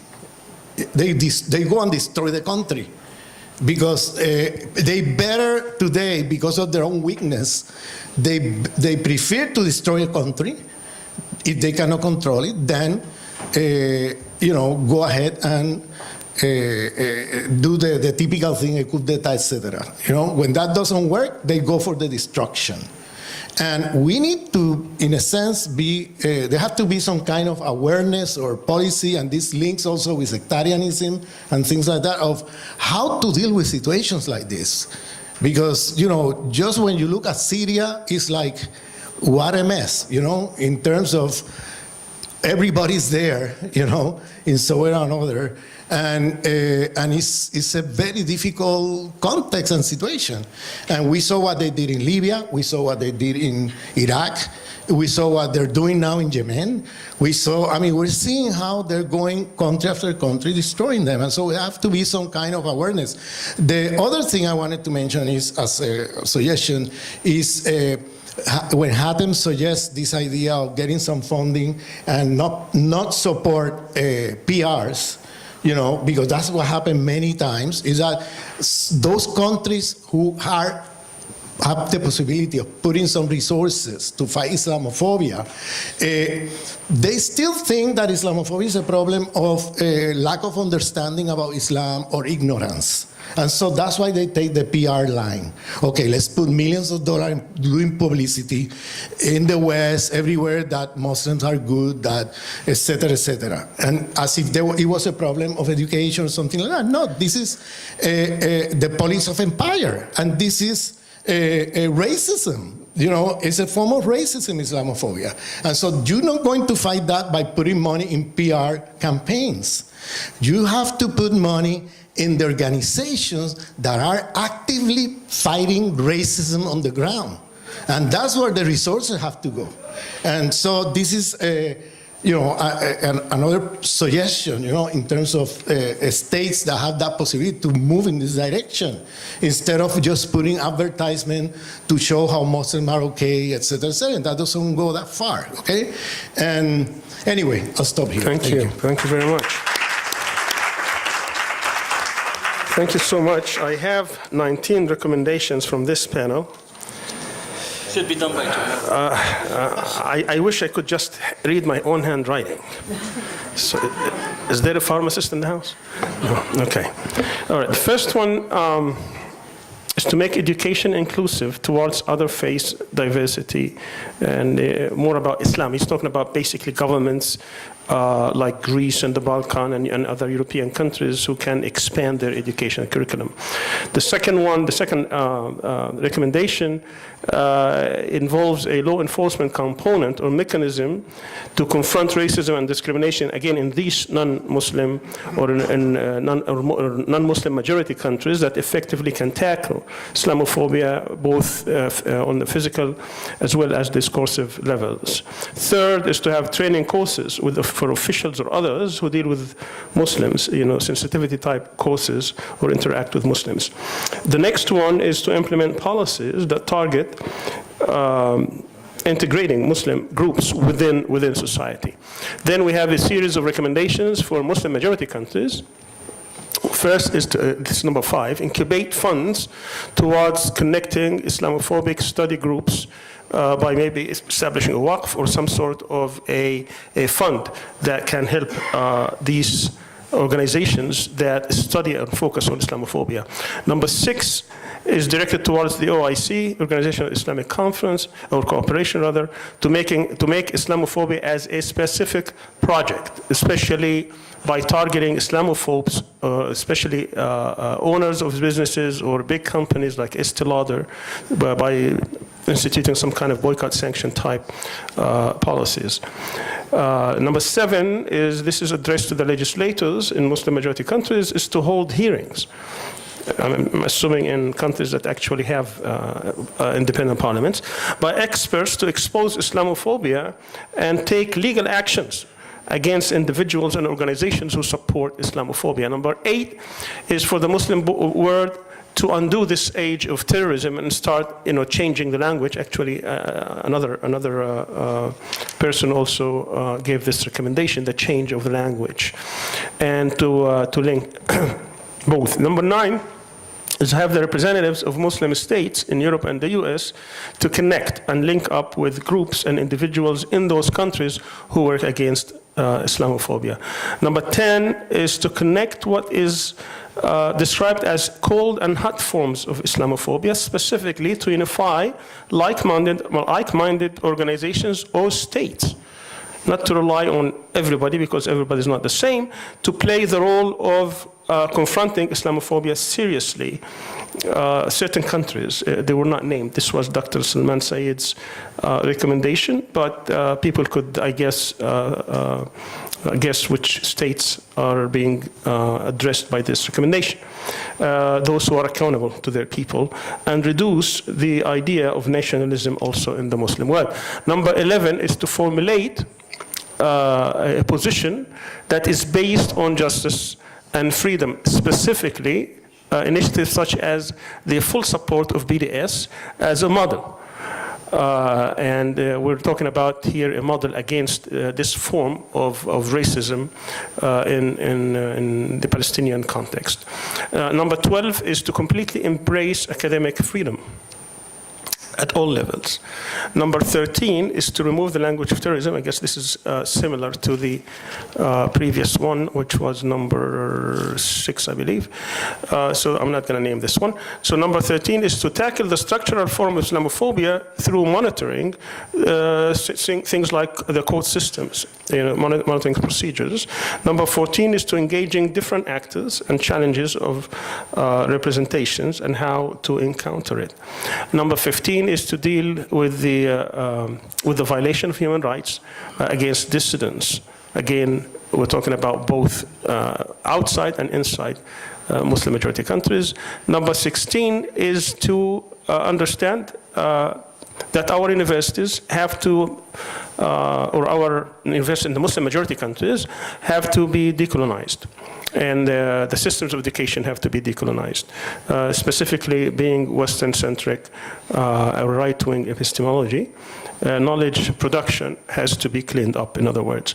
Number 17 is to break from the policies of sectarianism. I think this is an important thing for all countries, that the central policy of the Islamophobia network and the Islamophobia policies, they try to exploit the fault line that exists within Muslim countries, and this is specifically by the Zionist imperialists and their allies in the region.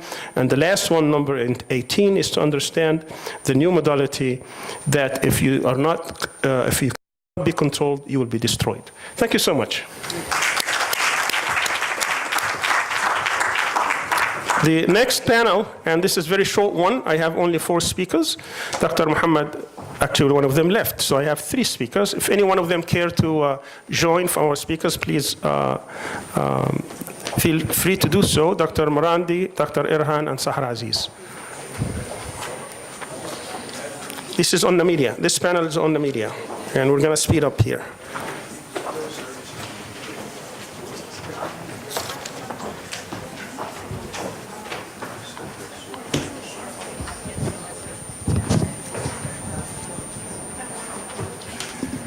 And the next one is even shorter, so we will be finishing soon.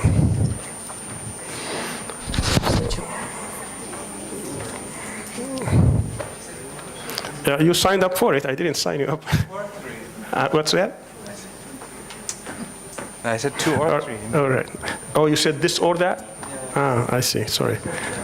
Your name was written. Okay. Sahar?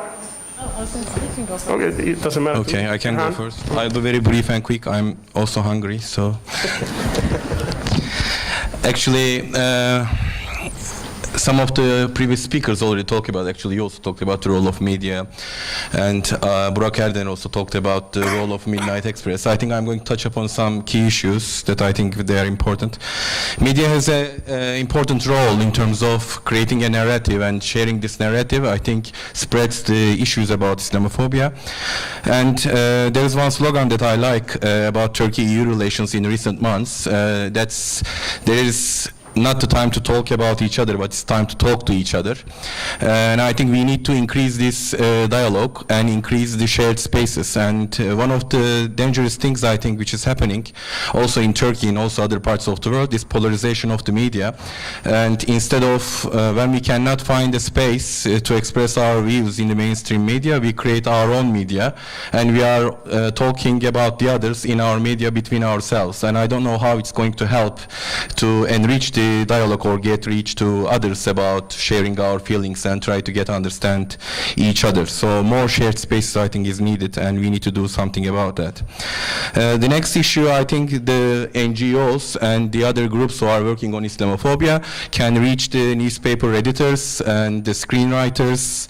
TV series are extremely important. Those who are following American TV series, also some others are going to realize that most of the time there is American spice series. They are dealing with Muslim terrorists, and the image obviously becoming more and more popular in the young minds of the people.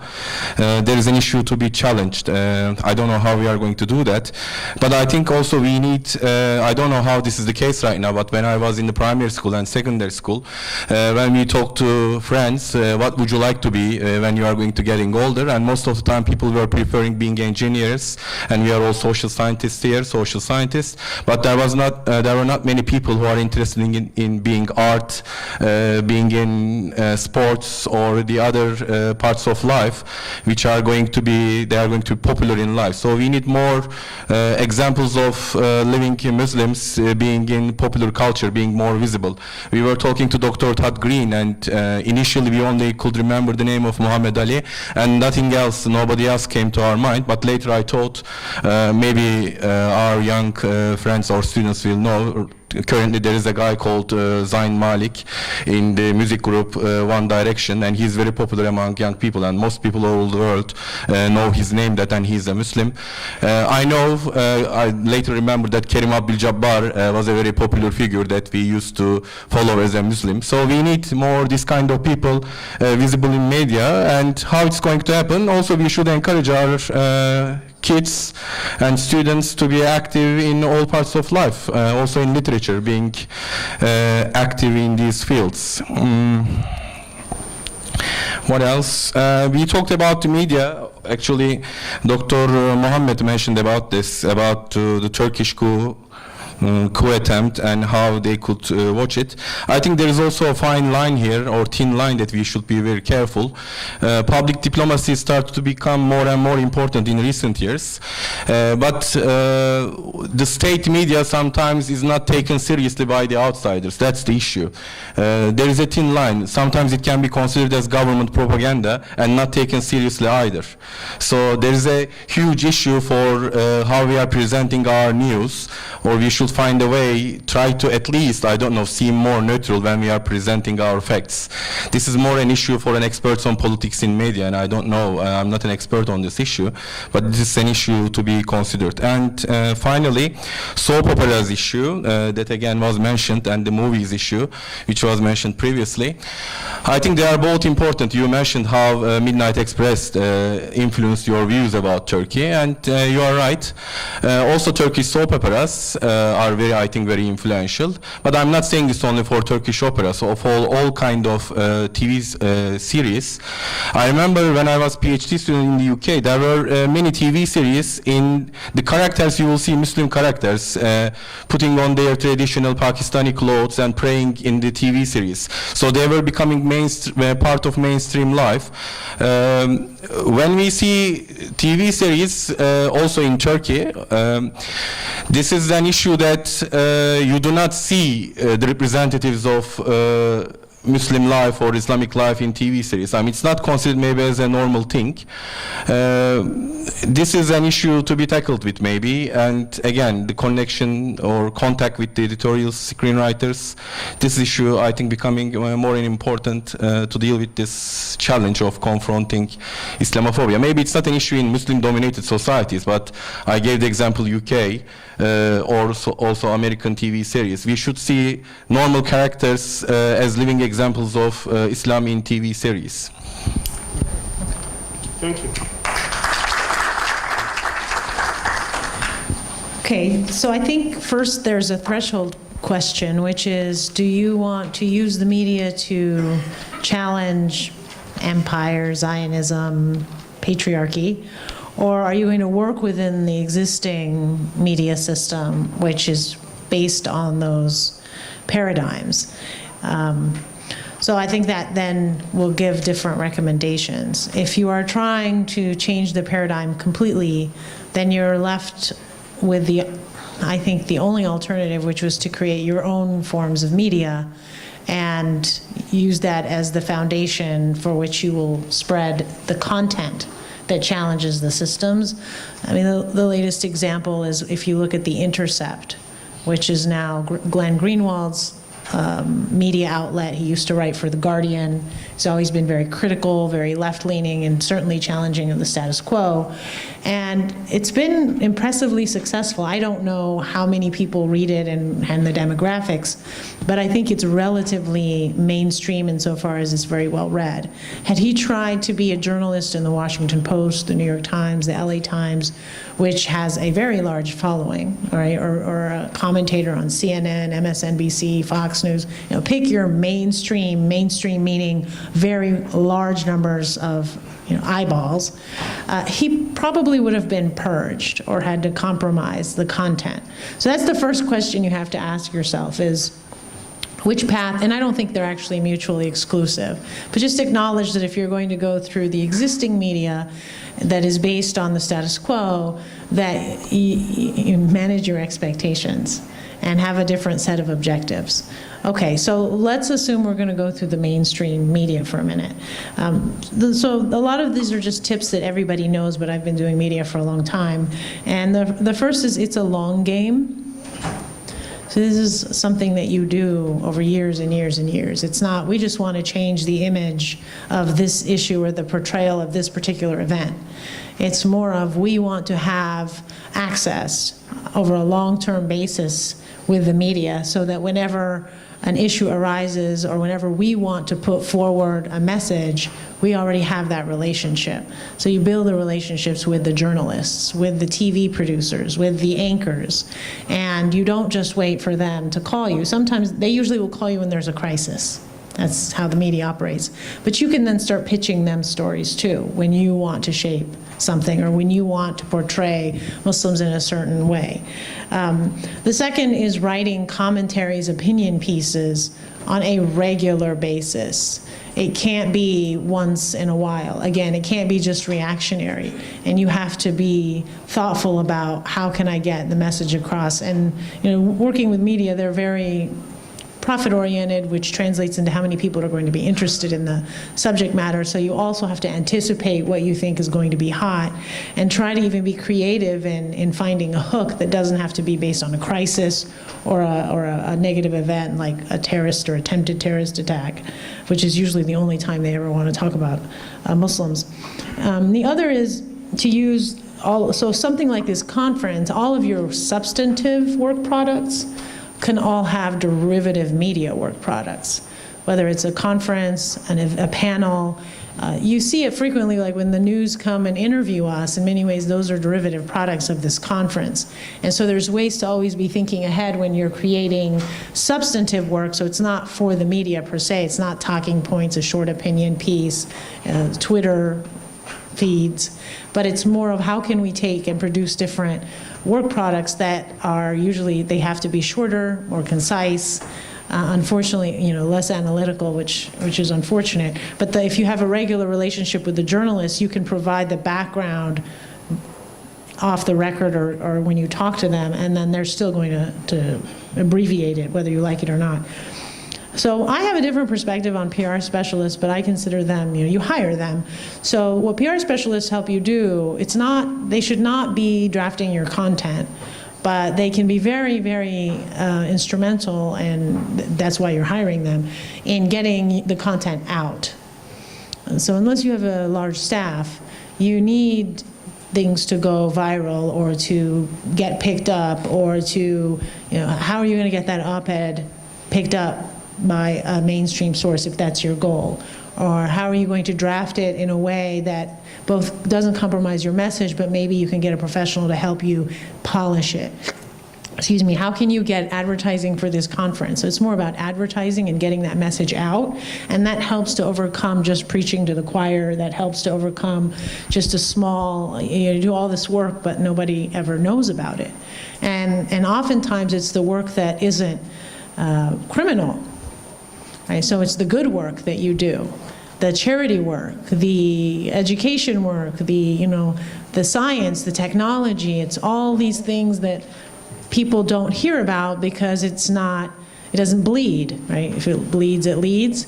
So you can take control of that through the event. We already have these events. We already do this. I've noticed, for example, something that and maybe it's just me because I'm in this sphere of attuned to this, but I think that the Islamic organizations, the Muslim organizations have done a much better job in America to show how they go and help with emergency management when there's a hurricane, right? They help feed the poor in certain areas where there's a lot of poverty, how they work with the homeless. And this is what they do on a regular basis. It's part of their program. Well, the Washington Post and the New York Times is not going to just naturally pick up that story, but you can find ways to advertise that, and that then helps to change the way Muslims are portrayed and normalizes the portrayal. And not just normalizes it, and diversity is just such a problematic word these days, but diversifies it in terms of allowing Americans to see Muslims in so many different contexts and in different images, as opposed to just through the terrorism lens or just through the civil rights lens. So we're victims or we're victimizers, and that's it. But we're not doctors or engineers or professors or business people or parents, children. We're not human. We're not portrayed as humans.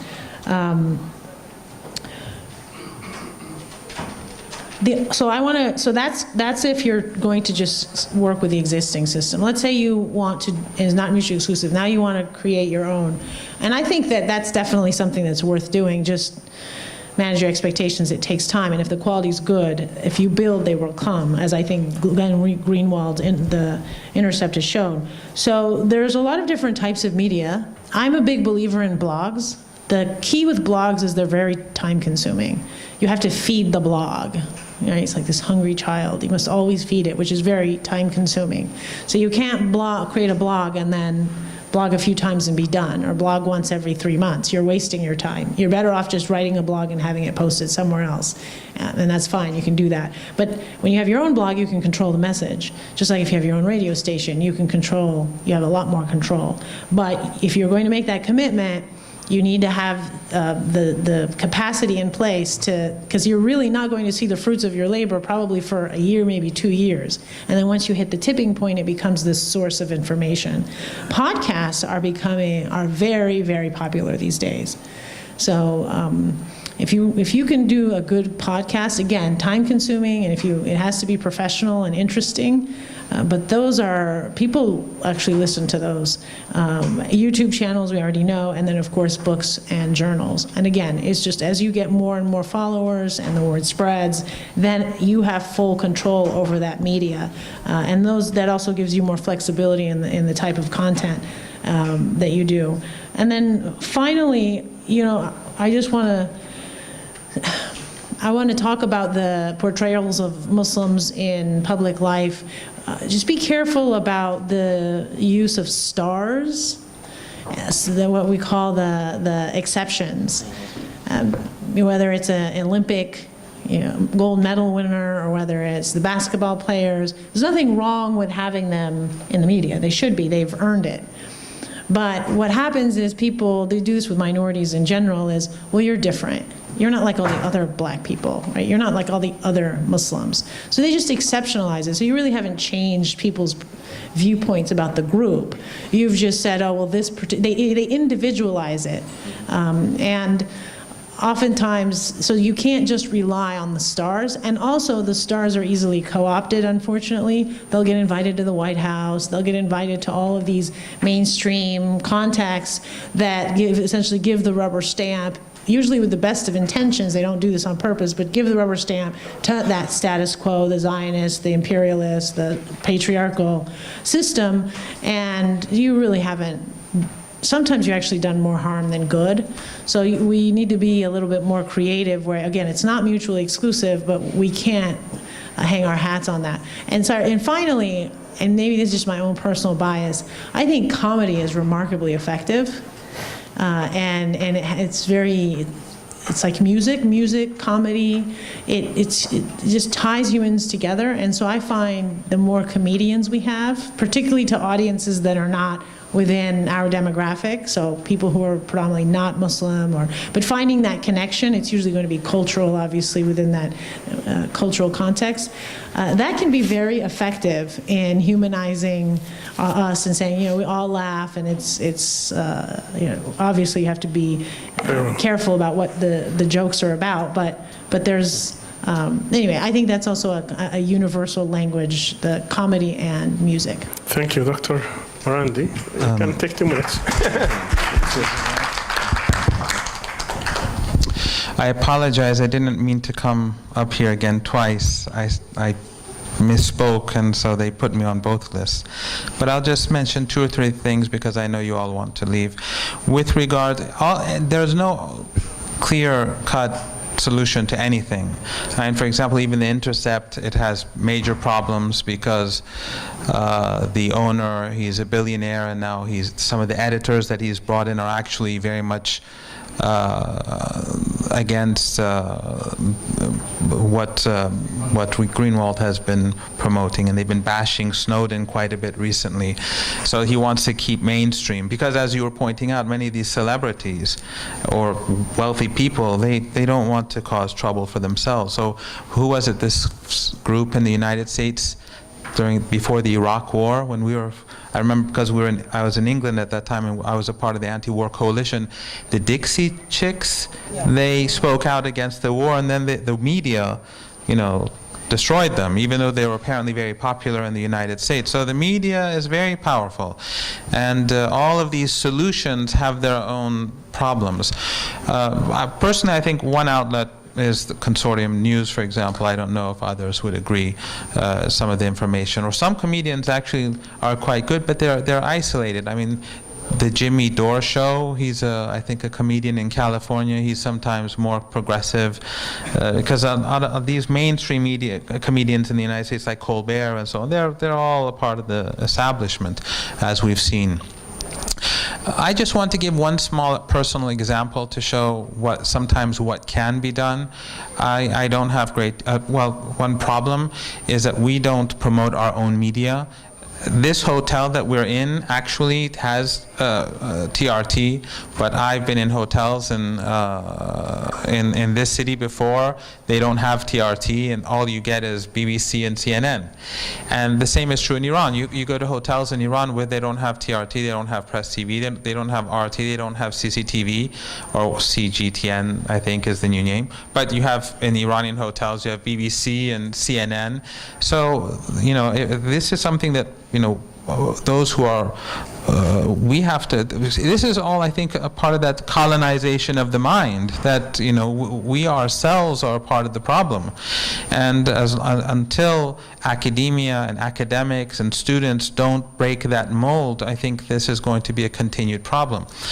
And so I think things like critical discourse analysis and colonial, post-colonial studies and these areas have to be built upon in our countries more than before.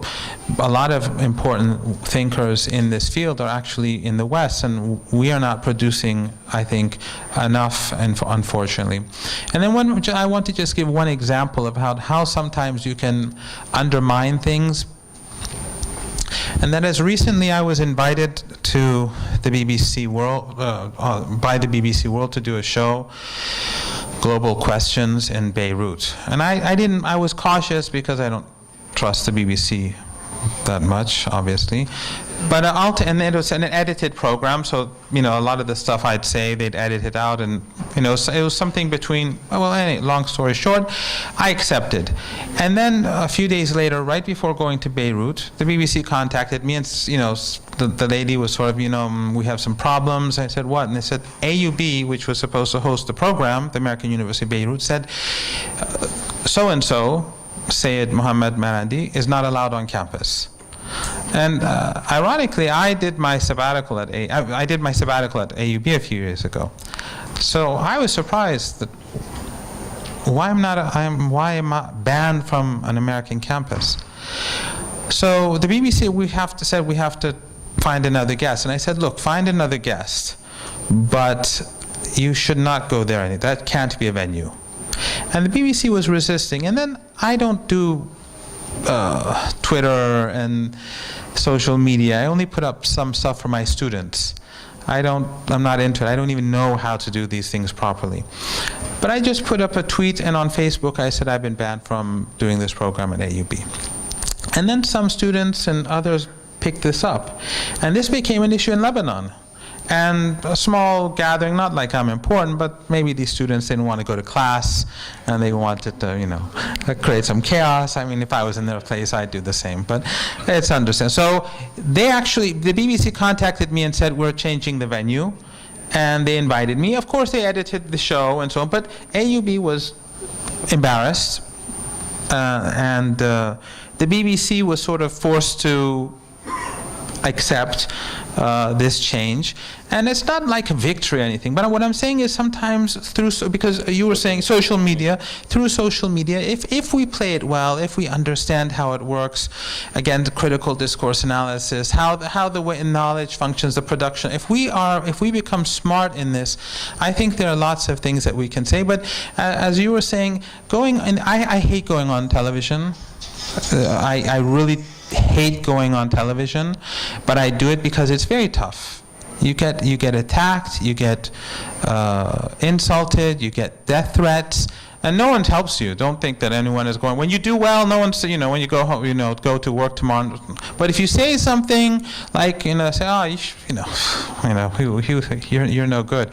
So no one is going to support you. You really have to be tough, and you really have to be motivated, and you're not going to get anything from it. It's not worth it material-wise doing it.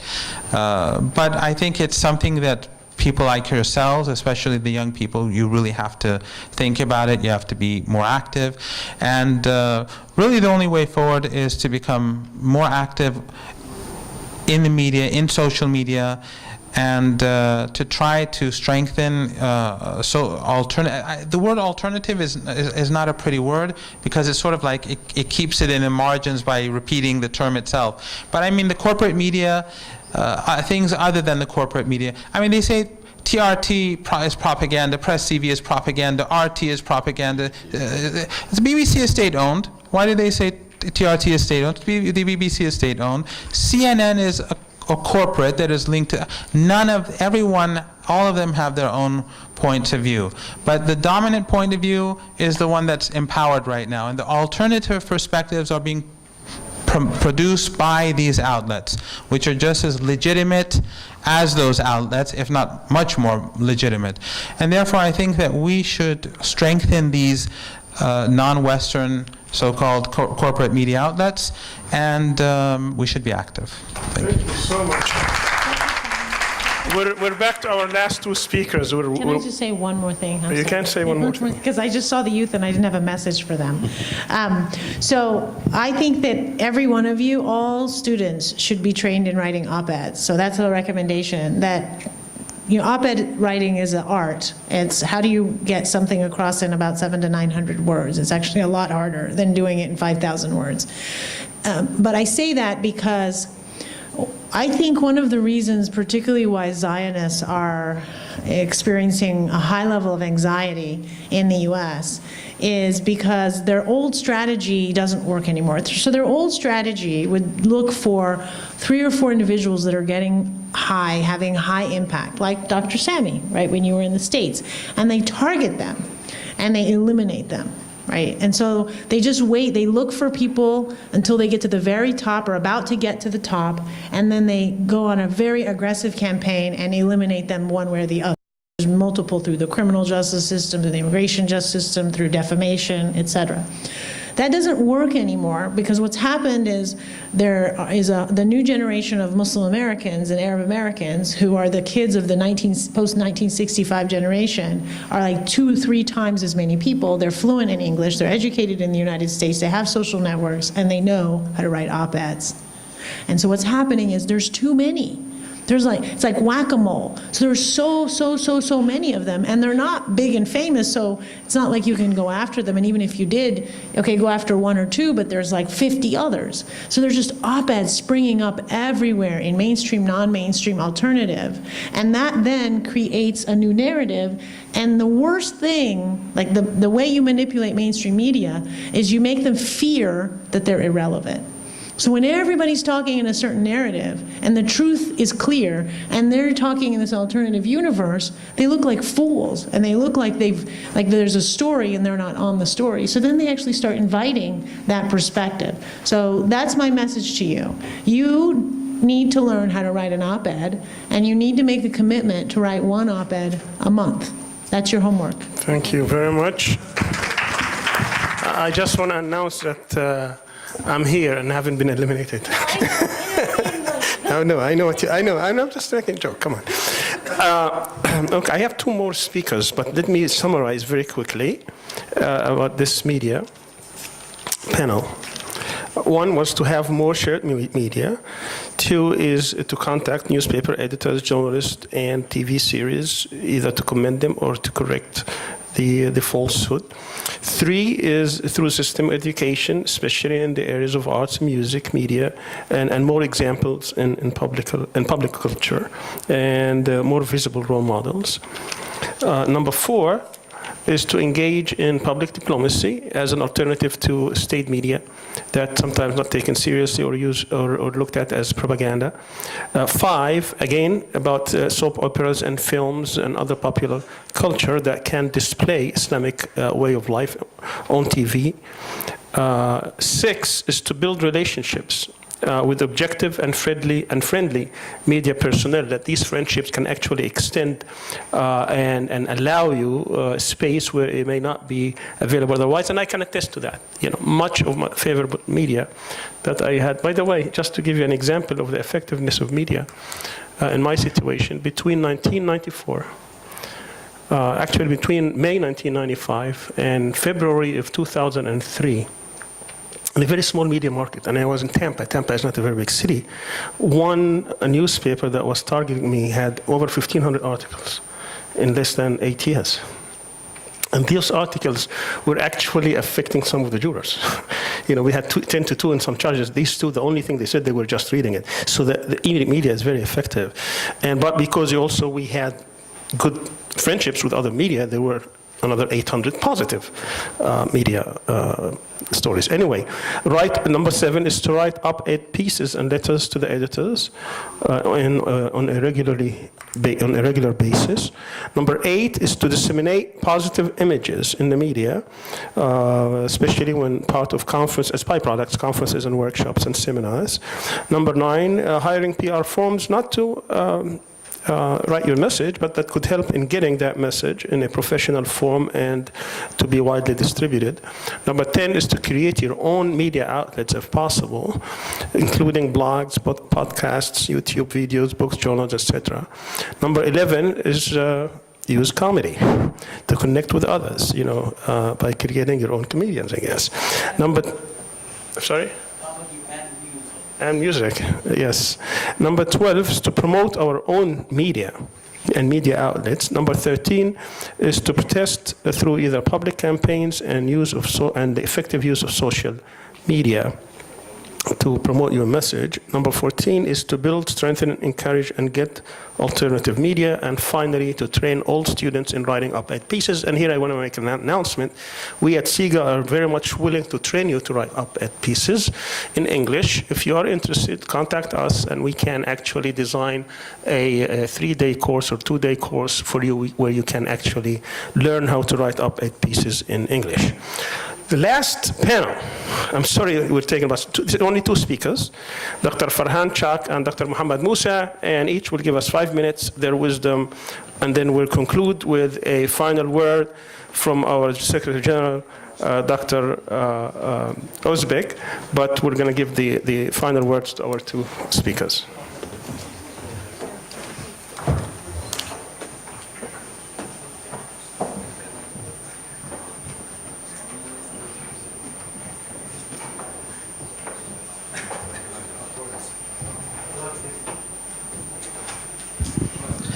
Yes. My recommendations are more observations than anything particularly prescriptive. But of course, I do in a sense try to map a way forward. I think in relation to my session this morning, one thing that did dawn upon me is the need for cultivating a moral sense through social practice. I think there has to be a continuous ethical reasoning, or you can call it a moral epistemology, that's situated in the mundane day-to-day lives of Muslims. And it's not to say that Muslims are the reason why Islamophobia has emerged, but rather to counter the effects of Islamophobia. And if you look at anti-racist struggles in the last century or so, you can look at the example of Mahatma Gandhi in India, and the fact that he was able to mobilize Indians from a cross-section of society, including the untouchables. I mean, there's an issue with Gandhi regarding this caste, but I think the fact that there has to be a conscious activity of kind of ethical reasoning, and regarding individuals, I think individuals are necessarily part of social groups. I think you can't divorce the individual from belonging to a particular group. I think we need to have a relational perspective with regard to what Muslims can do. I think if Muslims are atomized or fragmented, this will be, well, it is to their own undoing. So there has to be solidarities across the board. Sounds like a cliche, I guess, but I think most or all anti-racist struggles have been propelled as a result of these intersectional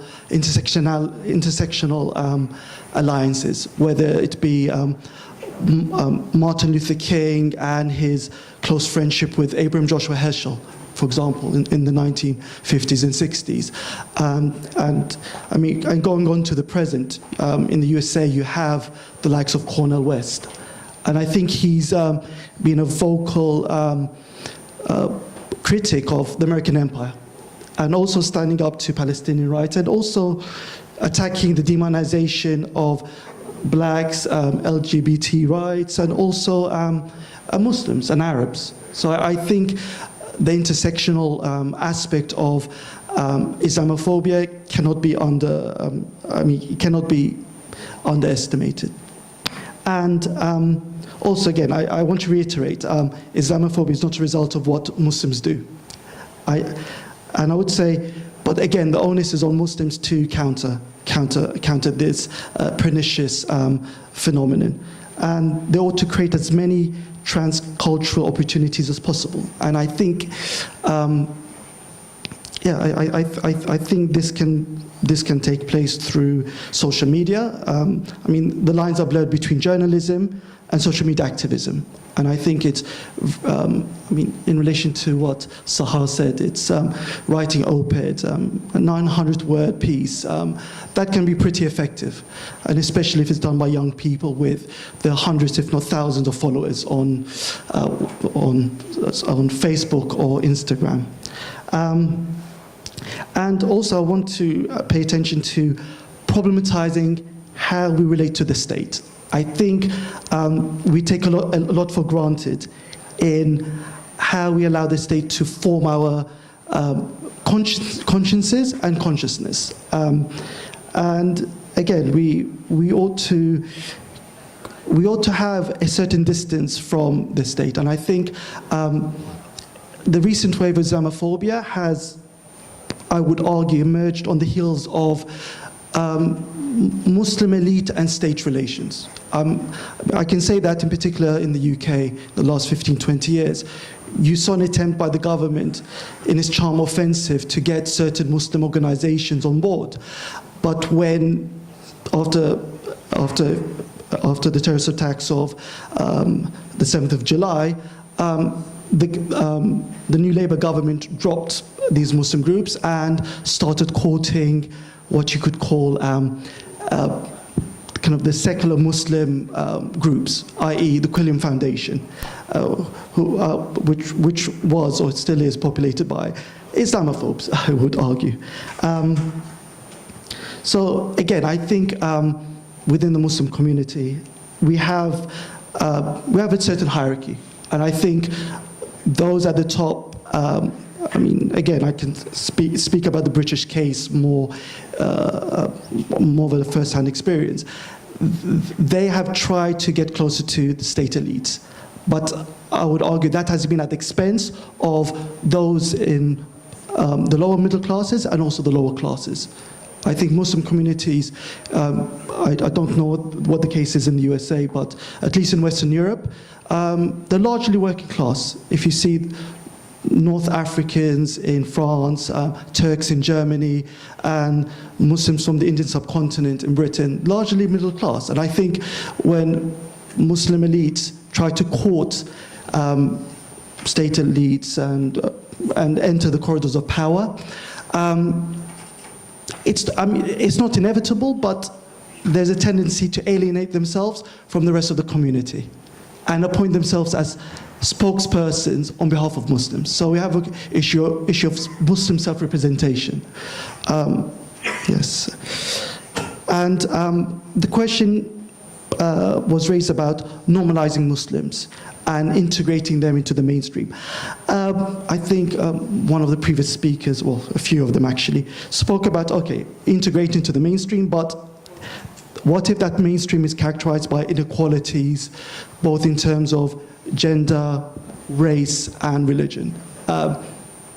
Muslims need to ask themselves, do they really want to be integrated into that mainstream? So, I mean, again, I think it's about overthrowing the paradigm, being part of the paradigm, or is there a middle point here? The wasat, so to speak. Is there a synthesis, if I may call it that? Again, just to sum up, I think there should be the emphasis on the state. Others would argue, yes, but we need to lobby those in power. Sure, but there's we end up perpetuating the same hierarchies of discrimination and power. And so if it does occur, Muslims end up being no longer treated at the other, it will be another ethnic or religious group. Yes, so that's my summation. Shukran. I'd like to kind of just take a little bit of a different angle as I wind up with a few small, brief points. First and foremost, it's not the size of the individual in the fight, it's the size of the fight in the individual. So individuals can do a lot. Most of all, you can create your own platform. But do you have the will? Do you have the time commitment? Do you have the capacity? And if you do, you can do a lot. You never know what's going to go viral. You never know what can be uploaded and all of a sudden it's all over the place. But we can all use those tools to effectively present alternative messages and combat Islamophobia.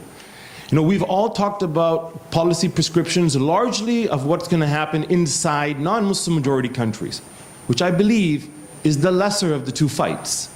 The bigger fight is what should happen within Muslim society, because there are serious Islamophobes inside Muslim majority countries, and you have them taking all shapes and forms. You have what I would describe, for lack of a better word, the radical Salafi consumerist Islamophobe. You have the secular Arab Islamophobe in places like the UAE. You have the Persian chauvinistic Islamophobe and the radical Shia Islamophobe. All are using Islamophobe and the targeting of Muslim majority countries for a variety of purposes, political and agendas.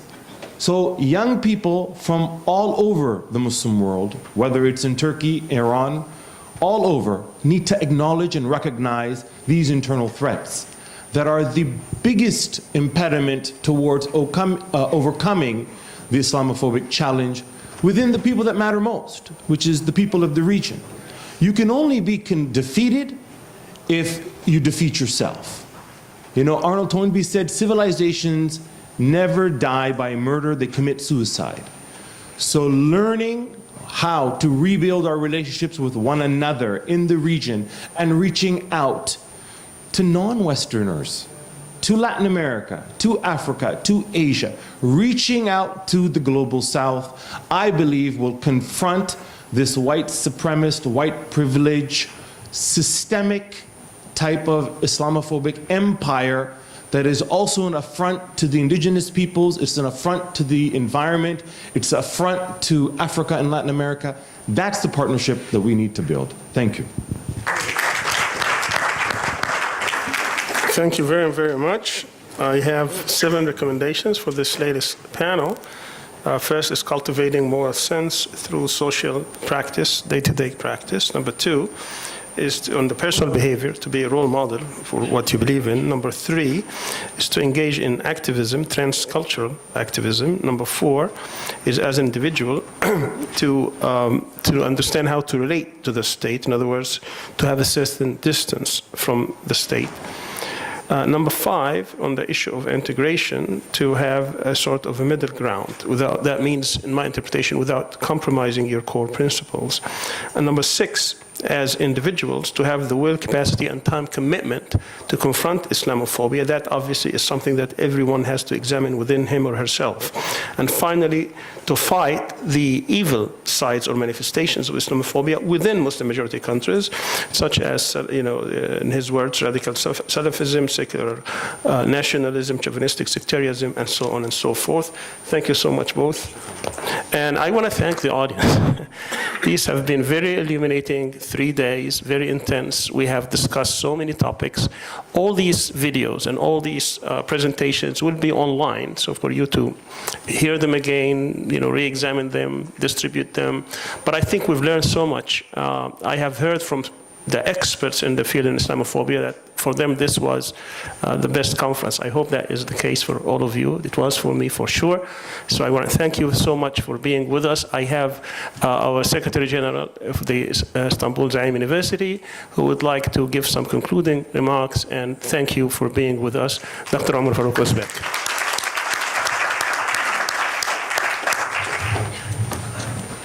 Assalamu alaikum. We are very tired and hungry, I assume, so I'll try to keep it short.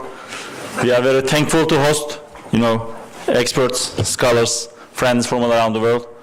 This has been a wonderful event for 3 days. There has been great interest.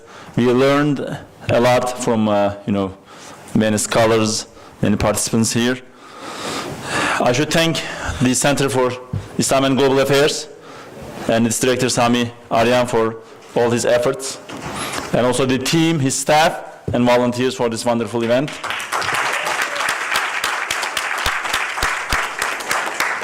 I think this has been a wonderful response, a great response to one of the early examples of Islamophobia in the 21st century. The center, this hard-working center, and these wonderful conferences in the last 6 months is a great response to Islamophobia in action. I think Dr. Aryan's freedom of speech, freedom of research, freedom of action is on display here, and it's a wonderful response to what has been happening in the early 21st century. I'd like to add a few things about the conference here. I'm a professor of business at this university, so I must tell that it has been very effective and very efficient conference. So thanks for that. And we also thank our humble guests who have been here for sincere discussion, and I think it will have lots of follow-ups after this discussion. We have listened to policy recommendations, suggestions for future research, recommendations for NGOs, media, even soap operas. So we have learned a lot, and I think we have learned new terms and new approaches and new discussions. Dr. Said is not here, but I'd like to tell him that I have been in the States for about 10 years. I tried to accomplish several forms of jihad, but never thought of this love jihad. How did I miss that? So I want to tell him about that. We learned a lot here, and I think we have a lot to discuss right after this wonderful conference. We did a lot of talk. I think it's time to act and put some, publications and further, further publications for the youth, for our followers. What else? I'd like to agree with. I'd like to tell you that I agree with some of the comments made on this stage here, that we have to be self-aware and we have to do some self-criticism to fight Islamophobia. Without self-criticism, we cannot go further. So if we define Islamophobia as irrational hatred, fear-mongering, or hostility towards Muslims, then we should not forget ourselves as well. We are, criticizing Western leaders and Western, people. What about the own societies, our own leaders, our own communities? We should think about our own problems as well, because when we see that there are some rulers in Muslim countries that oppress, attack, demonize Muslim leaders and Muslim groups more than other Western leaders, we have to think about it and we have to discuss about it as well.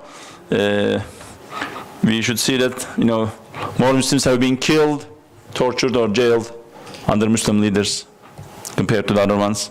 So it's easy to discuss about Guantanamo, Abu Ghraib, and Trump and Bush and others, but without our own rulers and leaders and what they have been talking and doing. So we have to think about and discuss about that as well. I'm proud to say that this has been a free, independent conference, an academic conference, and the CIGA Center, as well as Sabahat Nizam University, will be an open forum for free discussion, and you can talk about our own problems and the problems all around the world. So please feel free about that. One last comment about us. I think the Muslim world have been going through a lot in the last 2 or 3 centuries. Right on this wonderful campus, there have been discussions 125 years ago about the future of Muslim world. A lot has changed. We have progressed a lot. We have accomplished a lot, but we have a lot to do. I should tell that, the Muslims have the tests of poverty, occupation, and other problems. But in the 21st century, we will be tested for power, for wealth, and I hope we will not fail in this new test for all Muslim societies and Muslim leaders. And lastly, we should remember Tariq Ramadan, who have been on the stage with us 6 months ago at another conference, and we hope he will, have his freedom as soon as possible. And I thank you very much for this wonderful conference. Thank you so much, Dr. Özbek. In conclusion, at first I would like to acknowledge the volunteers. We had over 40 volunteers, all students.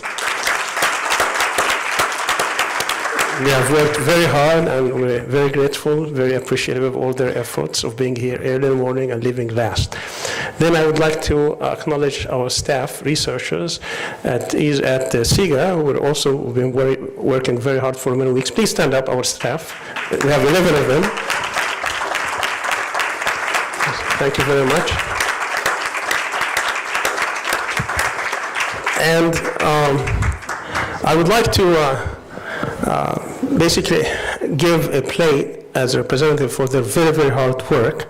So I would like to acknowledge first Dr. Omar Özbek, who worked very hard from the administration.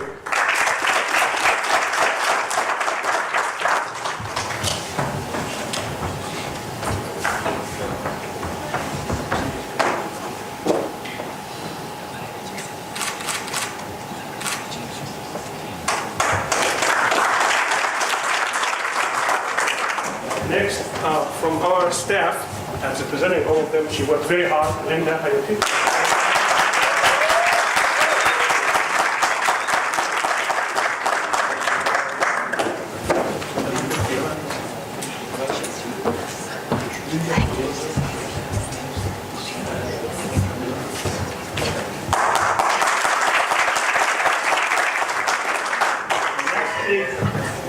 The hearts of CIGA's work, Yunus Activists.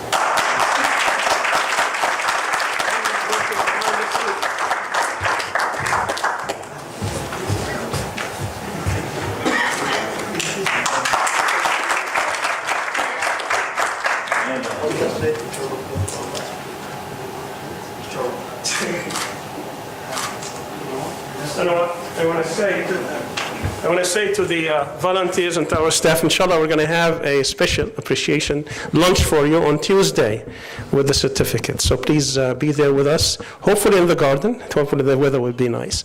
So we'll have that. Lastly, I want to acknowledge Dr. Bruce Lawrence. Thank you so much for being with us. Dr. Bruce was for a long time professor of Islamic Studies at Duke University. It's one of the premier institutions. He's here with us, and we're very, very pleased to have him with us, and he will address us after dinner. You're all invited to dinner. Please, let's go and eat.